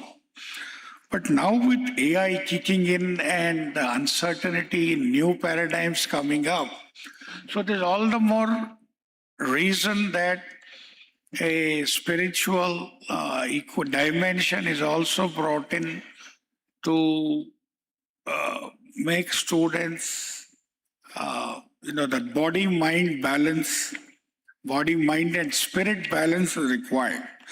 So not only curricular, co-curricular and extracurricular activities, students also need a spiritual dimension. And I think on Sundays we have yoga classes in the mornings in the indoor stadium where we have. And so what I'm trying to say is a lot of spiritual dimension is required because the uncertainties have increased and job opportunities are shrinking, and we need to make sure the student has a balance. And as several speakers said, we are only looking at material progress. GDP is what we are looking at. GDP is what? Gross domestic product. But if it is not used wisely, it will be gross destruction potential. In our eagerness to make lot of things, bridges, roads, dams, high-rise buildings, multi-storied buildings, all our cities are densely packed and travel is quite a hassle. And we are thinking of going to the moon and Mars, but we're not thinking of planet Earth. And we are forgetting our basics. And we have and now climate change is also there. Now we have El Nino, the water shortage, and the unseasonable heating, and AI. AI is a big guzzler of water and energy. And we are happily opening data centers. Can we manage them? I don't know. So these are some of the fundamental questions, just in our eagerness to make ourselves industrialized. But what is the flip side we are not seeing? And our blind aping of the West needs to go. We have to have our self-respect. And JNTU, we have dispensed with in our convocation with the robes and the hat and all. We wear a kurta, pajama and a shalwar. So we should be proud of our culture and our traditions. And we also have in our JNTU campus in Kukatpalli, on Saturdays, you can wear your traditional clothes. Khadi, kurta, pajama, lungi, whatever. So be proud of your heritage. And we don't need to blindly ape the West when we are doing quite well. So what I'm trying to say is, first we should have pride in our culture, and we should not look down upon our spiritual aspects. And only then that peace of mind, all that is very important. And with a calm mind, a lot of things can happen. So this forum gave me an opportunity to hear so many speakers. So maybe when I go back to JNTU, I'll discuss with our coordinators how we can incorporate meditation and things like that in our extra co-curricular activities. So with these few words, I thank the Brahma Kumaris organization for giving me the opportunity to share my thoughts. It's a very, very important aspect, important dimension. And I again thank the SCA wing for inviting me here. Thank you so much.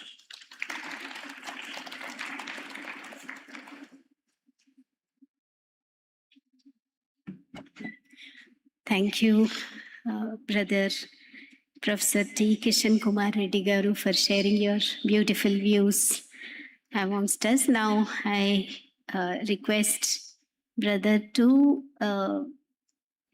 play the audio message of our Rajyogini Brahma Kumari Jayanti Didi ji, who is the additional administrative head of Brahma Kumaris. She has sent a very beautiful message for all of us on today's topic. We shall listen to the audio message of our respected Rajyogini Brahma Kumari Jayanti Didi ji.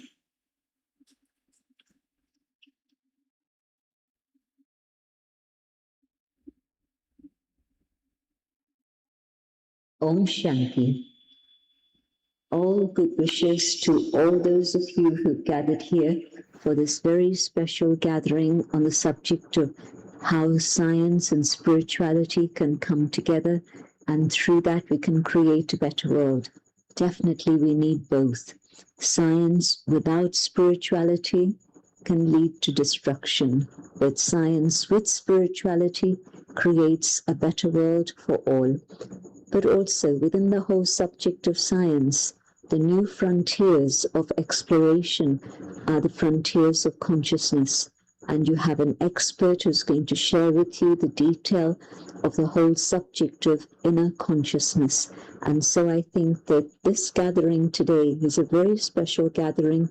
You have very, very eminent people sharing their experiences, but also perhaps you have a chance to have that experience yourself so that you can feel how it's possible to come back to the awareness of the inner being, the authentic self, the consciousness through which I can have a return to the values that lie within. Civilization is based on values, and what has happened in today's world is where we've only focused on materialism and external science, and as a result of that, we see the chaos that the world has reached now. And now it's no longer a crisis moving from one crisis to another. It's multiple crises that have come together. And so we live in a permanent state of crisis now. And the answer to that is not outside. We have created the problems outside.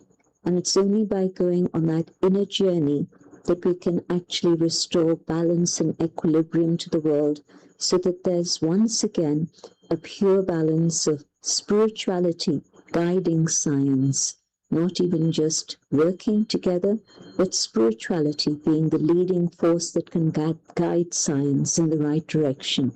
Because when we explore the consciousness of the self, we're able to get in touch with peace, with love, with truth, with joy, with purity. And this will be the foundation of the transformation of the world. And so all good wishes for a very beautiful experience, not just a good event, a good conference, but to have a good experience that you can take away with yourself and it will sustain you. Thank you so much for being here and all good wishes. Om Shanti. Thanks to our respected Jayanti Didi ji. Now I request our respected Rajyogini Brahma Kumari Kuldeep Didi ji, the director of Shanti Sarovar, and from her very young age she is associated with Brahma Kumaris, and in her teens itself she has dedicated for the services of humanity. She is serving the whole Telangana as well as Andhra, few districts of Andhra Pradesh also. So I request Kuldeep Didi ji to bless us with valuable words. Kuldeep Didi ji.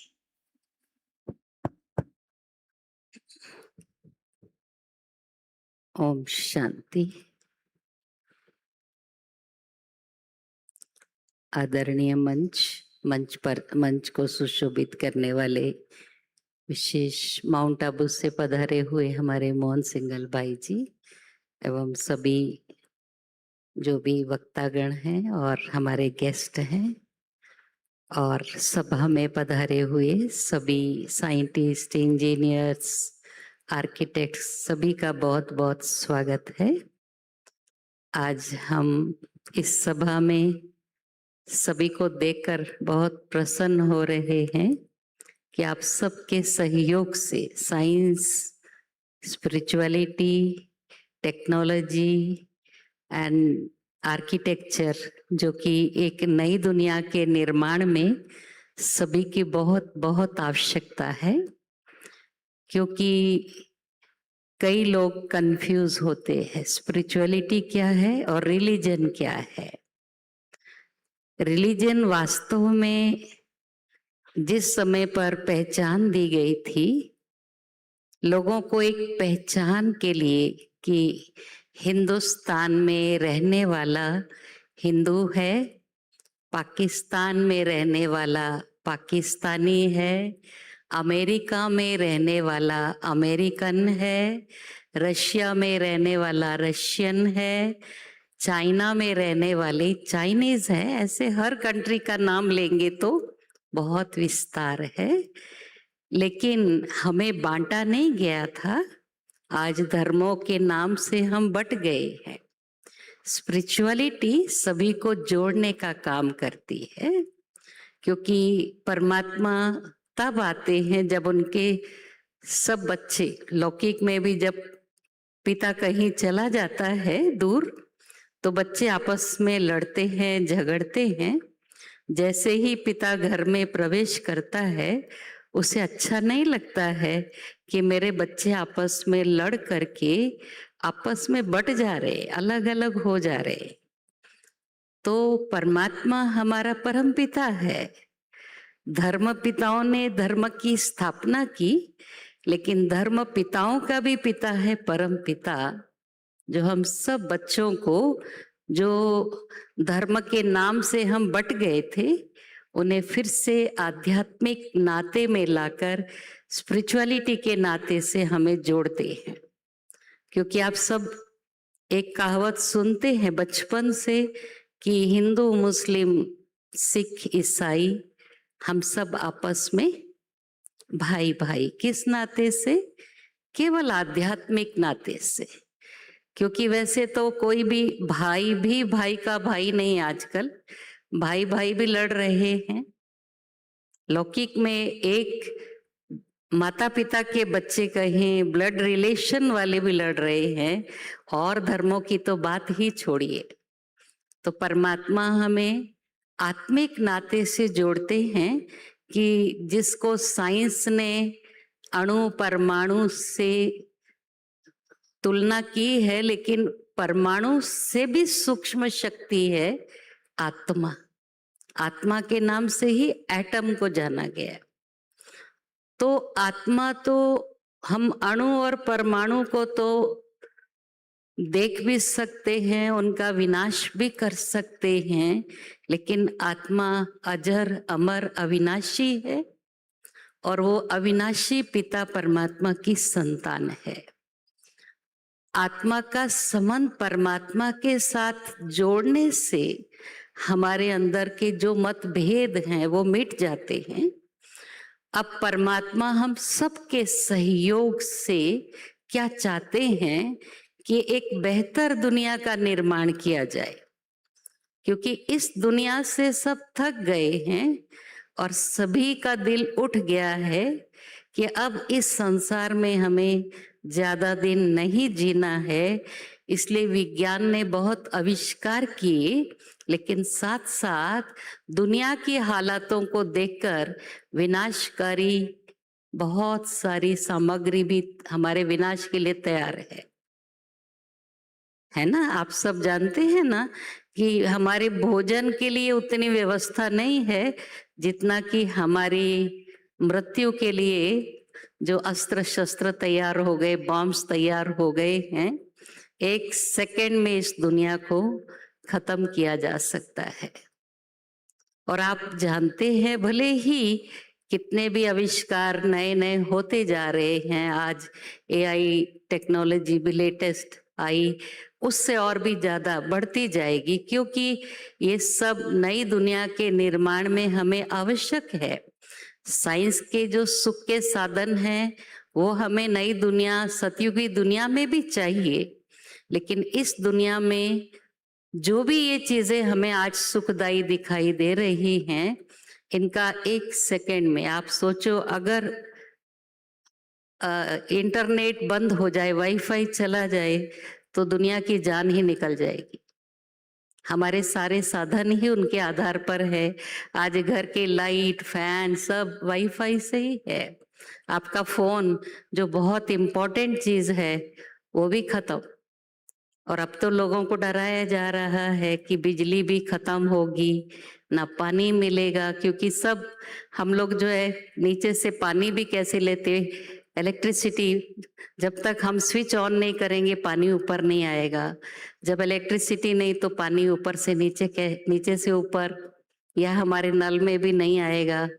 क्या पिएंगे, क्या खाएंगे, और petrol diesel बंद हो जाएगा तो क्या होगा। इसलिए परमात्मा हमें अभी ये पहचान देने आए, बच्चे ये शरीर की नीड्स तो आपने बहुत पूरी की, अब अपनी आध्यात्मिकता की ओर चलिए, आंतरिक यात्रा कीजिए कि अंतरात्मा को क्या चाहिए। ये साधनों से सब थक गए हैं। सबको मालूम है इसमें कितना सुख और कितना दुख है, क्योंकि भले ही हम सोचते मोबाइल इतना अच्छा है, इंटरनेट इतना अच्छा है, दूर बैठे व्यक्ति को हम देख सकते, सुन सकते, चैटिंग कर सकते हैं। एक समय था ना फोन थे, ना लेटर कहीं पहुंचाए जा सकते थे, लेकिन सभी का अंदर का जो कम्युनिकेशन कहें कैसा था? उस समय क्या कम्युनिकेशन था? आप देखते राजा महाराजा भी तोते के पिजन के गले में जो है एक लेटर संदेश भेज देते थे, वो उड़ के।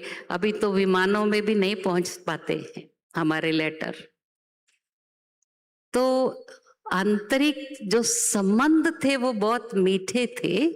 अभी मोबाइल, भले हम दुनिया को साइंस ने छोटा कर दिया है, बहुत दूरियां मिट गई, संबंधों में दूरियां बढ़ गई, दिलों की दूरियां बढ़ गई हैं, जैसे संबंधों का सुख नहीं है। तो हम ऐसी दुनिया में जाने के लिए अब तैयारी करेंगे। उसके लिए अभी हमें अपने आप को जानने की आवश्यकता है। उस आध्यात्मिकता को पहचान कर अगर साइंस और आध्यात्मिकता को जोड़ दिया जाए तो कमाल की दुनिया जो है हम तैयार कर सकते हैं। और दुनिया में आप धमाल के साथ कमाल भी देखेंगे, विनाश के साथ नई दुनिया का निर्माण भी देखेंगे। तो ऐसी सुंदर दुनिया में, सुखमय दुनिया में चलने के लिए आप सबको भी हार्दिक निमंत्रण है। आप इस ईश्वरीय विश्वविद्यालय से जुड़कर आप भी इस आध्यात्मिक यात्रा के यात्री बने और उस सुखमय दुनिया में चलने की हम सब तैयारी करें। Om Shanti. Thank you, our respected Kuldeep Didi ji. Now I invite Brother Kashyap Reddy Garu, Managing Director, Medha Servo Drives Private Limited. Brother is practicing meditation and associated with Brahma Kumaris since 13 years. He'll be giving vote of thanks for this inaugural session. But still, after this also, we have a 5 minutes meditation experience will be taken by Sister Uma Rani. After lunch, we will come back again for a beautiful session on the topic digital wellness. Now I request Brother Kashyap Reddy Garu.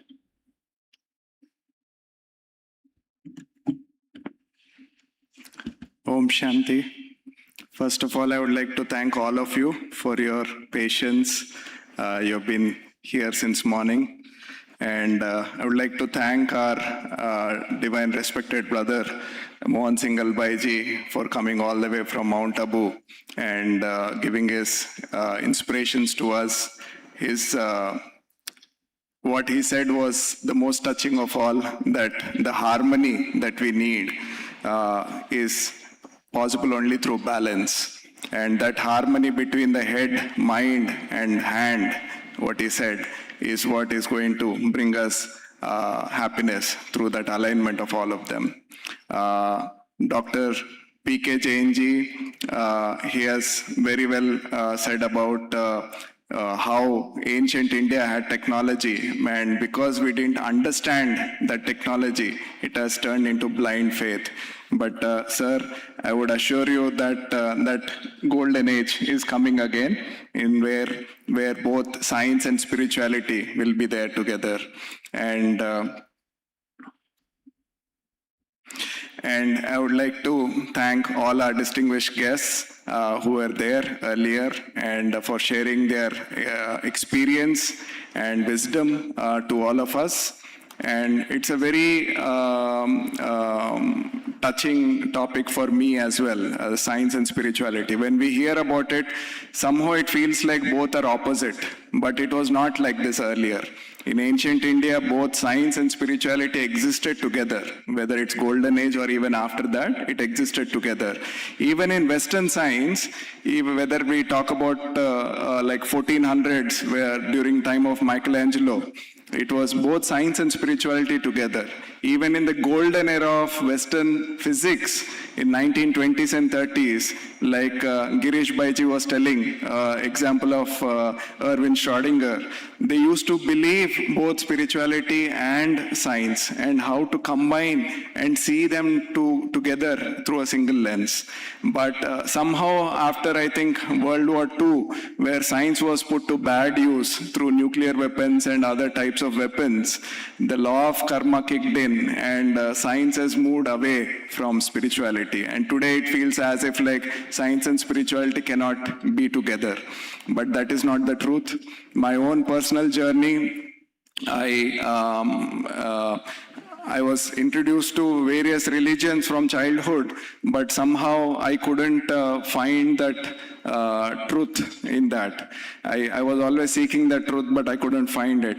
But later I thought science was the answer to all that is there, and the answer, the truth lies in science. But there was an inherent, still sort of a depressing feeling that when your worldview is made out of only science, there is a loss of identity and there is a sort of a loss of purpose in life.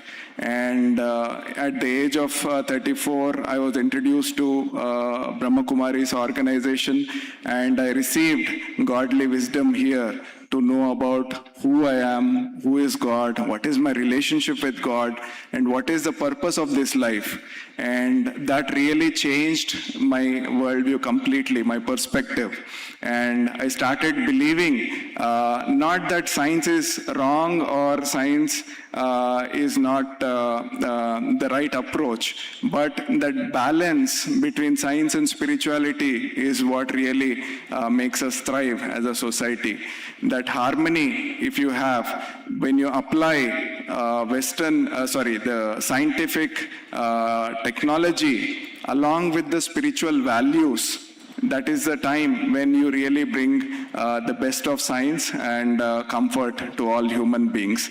And finally, the purpose of science is only twofold, I would say. One is to understand the truth of this physical world, and at the same time, through its application, bring comfort to all human beings. That will be possible. At the same time, without understanding our inner self, we cannot never be able to understand the external world out there. So that is where spirituality that is taught at Brahma Kumari's organization, different centers all over the world, is where we learn that. And like Justice Ishwaraya Garu was saying, that every day morning when we fill ourselves with that energy of godly wisdom is what drives our full day and makes it successful. I would like to thank all the organizers of this conference. Bose Bhai, who is not here, but he was the brainchild behind this, organizing this conference, and very thankful to him and to all the organizers, everyone from the state staff here to everyone organizing in the campus here. And thank you to all of you. And in the end, I would say thanks to God for making this conference successful. Om Shanti.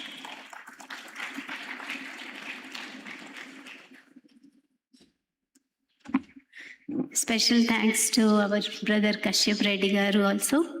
Now I request sisters to present godly gifts and prasad to the guests on the dais. Also request all of you to stay back for 5 more minutes. Our sister Rajyogini Brahma Kumari Uma Rani will be conducting meditation now for 5 minutes.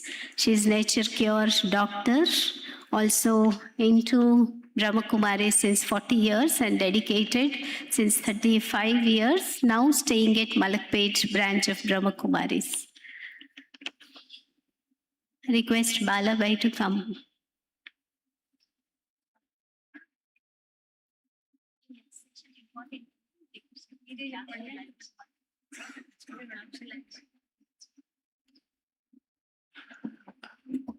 Okay, Om Shanti. You there? Okay. So one of the toughest things at Brahma Kumaris is to come back after lunch, because they feed you so well. So we wanted you to come back because we are going to learn about something very interesting. You will be fed a lot of physical calories, so watch out. If you want to know about digital calories, then do come back after lunch, and we are going to have a very interesting conversation about digital wellness. And we will see who is the master, you or your mobile, by doing assessment of your own digital addiction. You're up for that? Then join us after lunch. Thank you.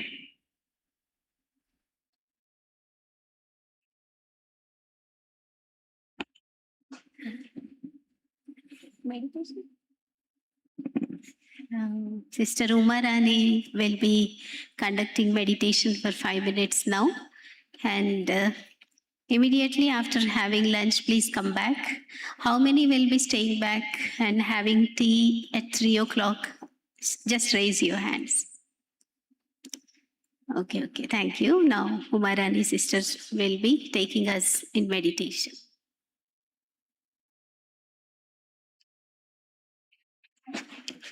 Om Shanti.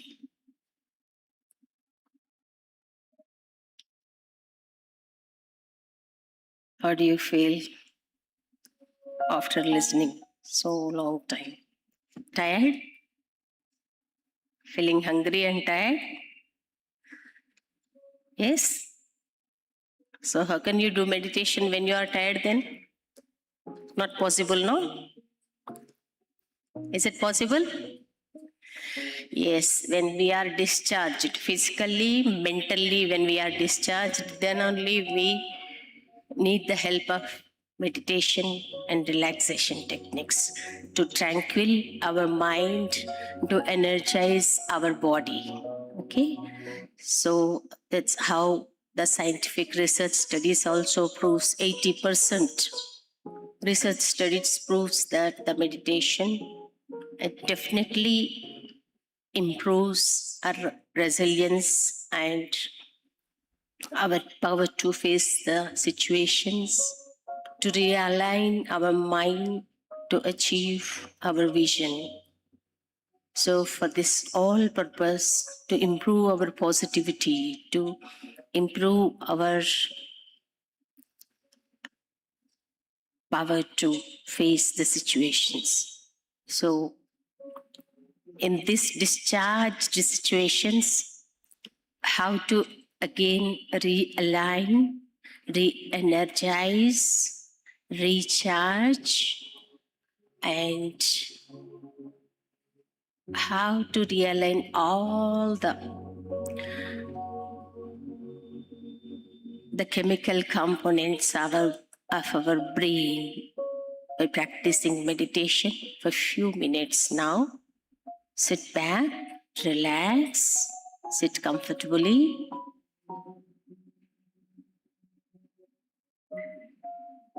Relax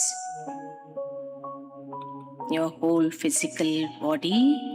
Feel the comfortability and relaxation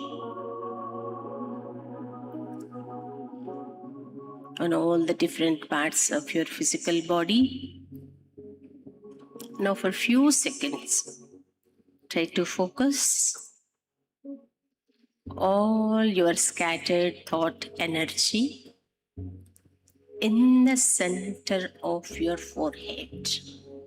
Bring all your thought energy and imagine that, feel that all the cosmic energy in the universe is coming to you, and that is focused in the center of your forehead,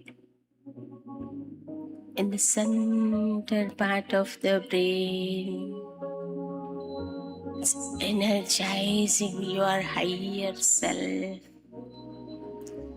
energizing your mind.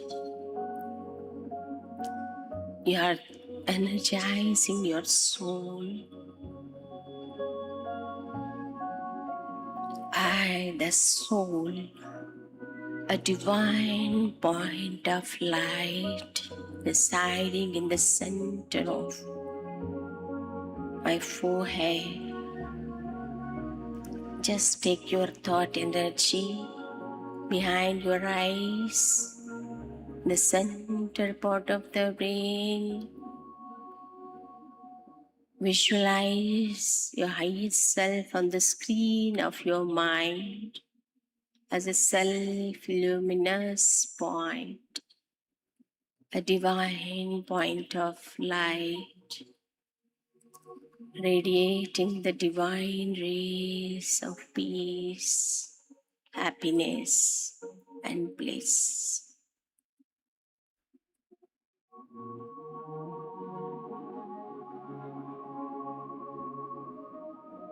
I am experiencing myself as a peaceful being, a loveful being, and blissful being.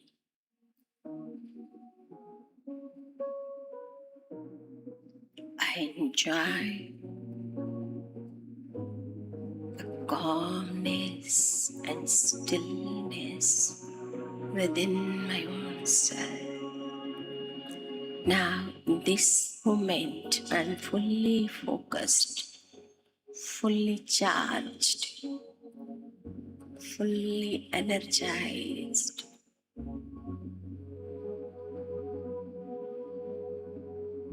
With this divine conscious, I can continue the activities, discharge my duties in a peaceful manner, loveful manner, in a friendly manner. Thank you. Om Shanti.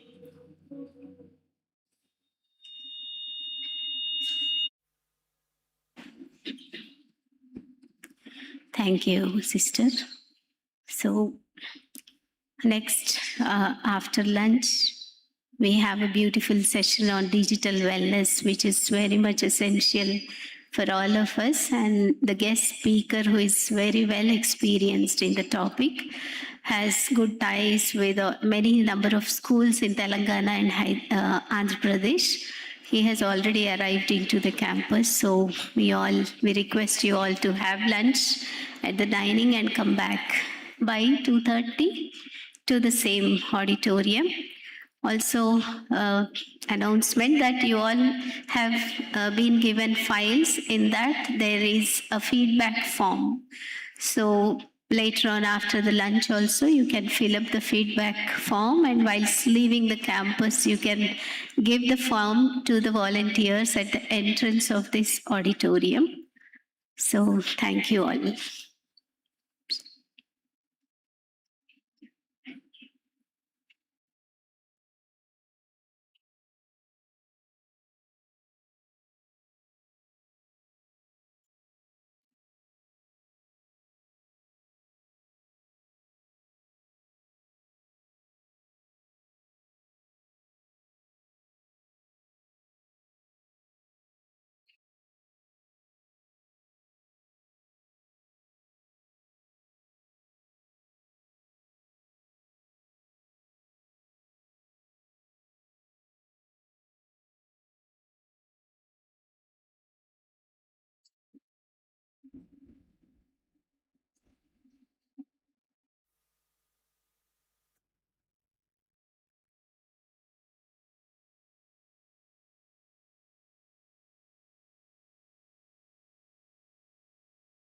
Some parents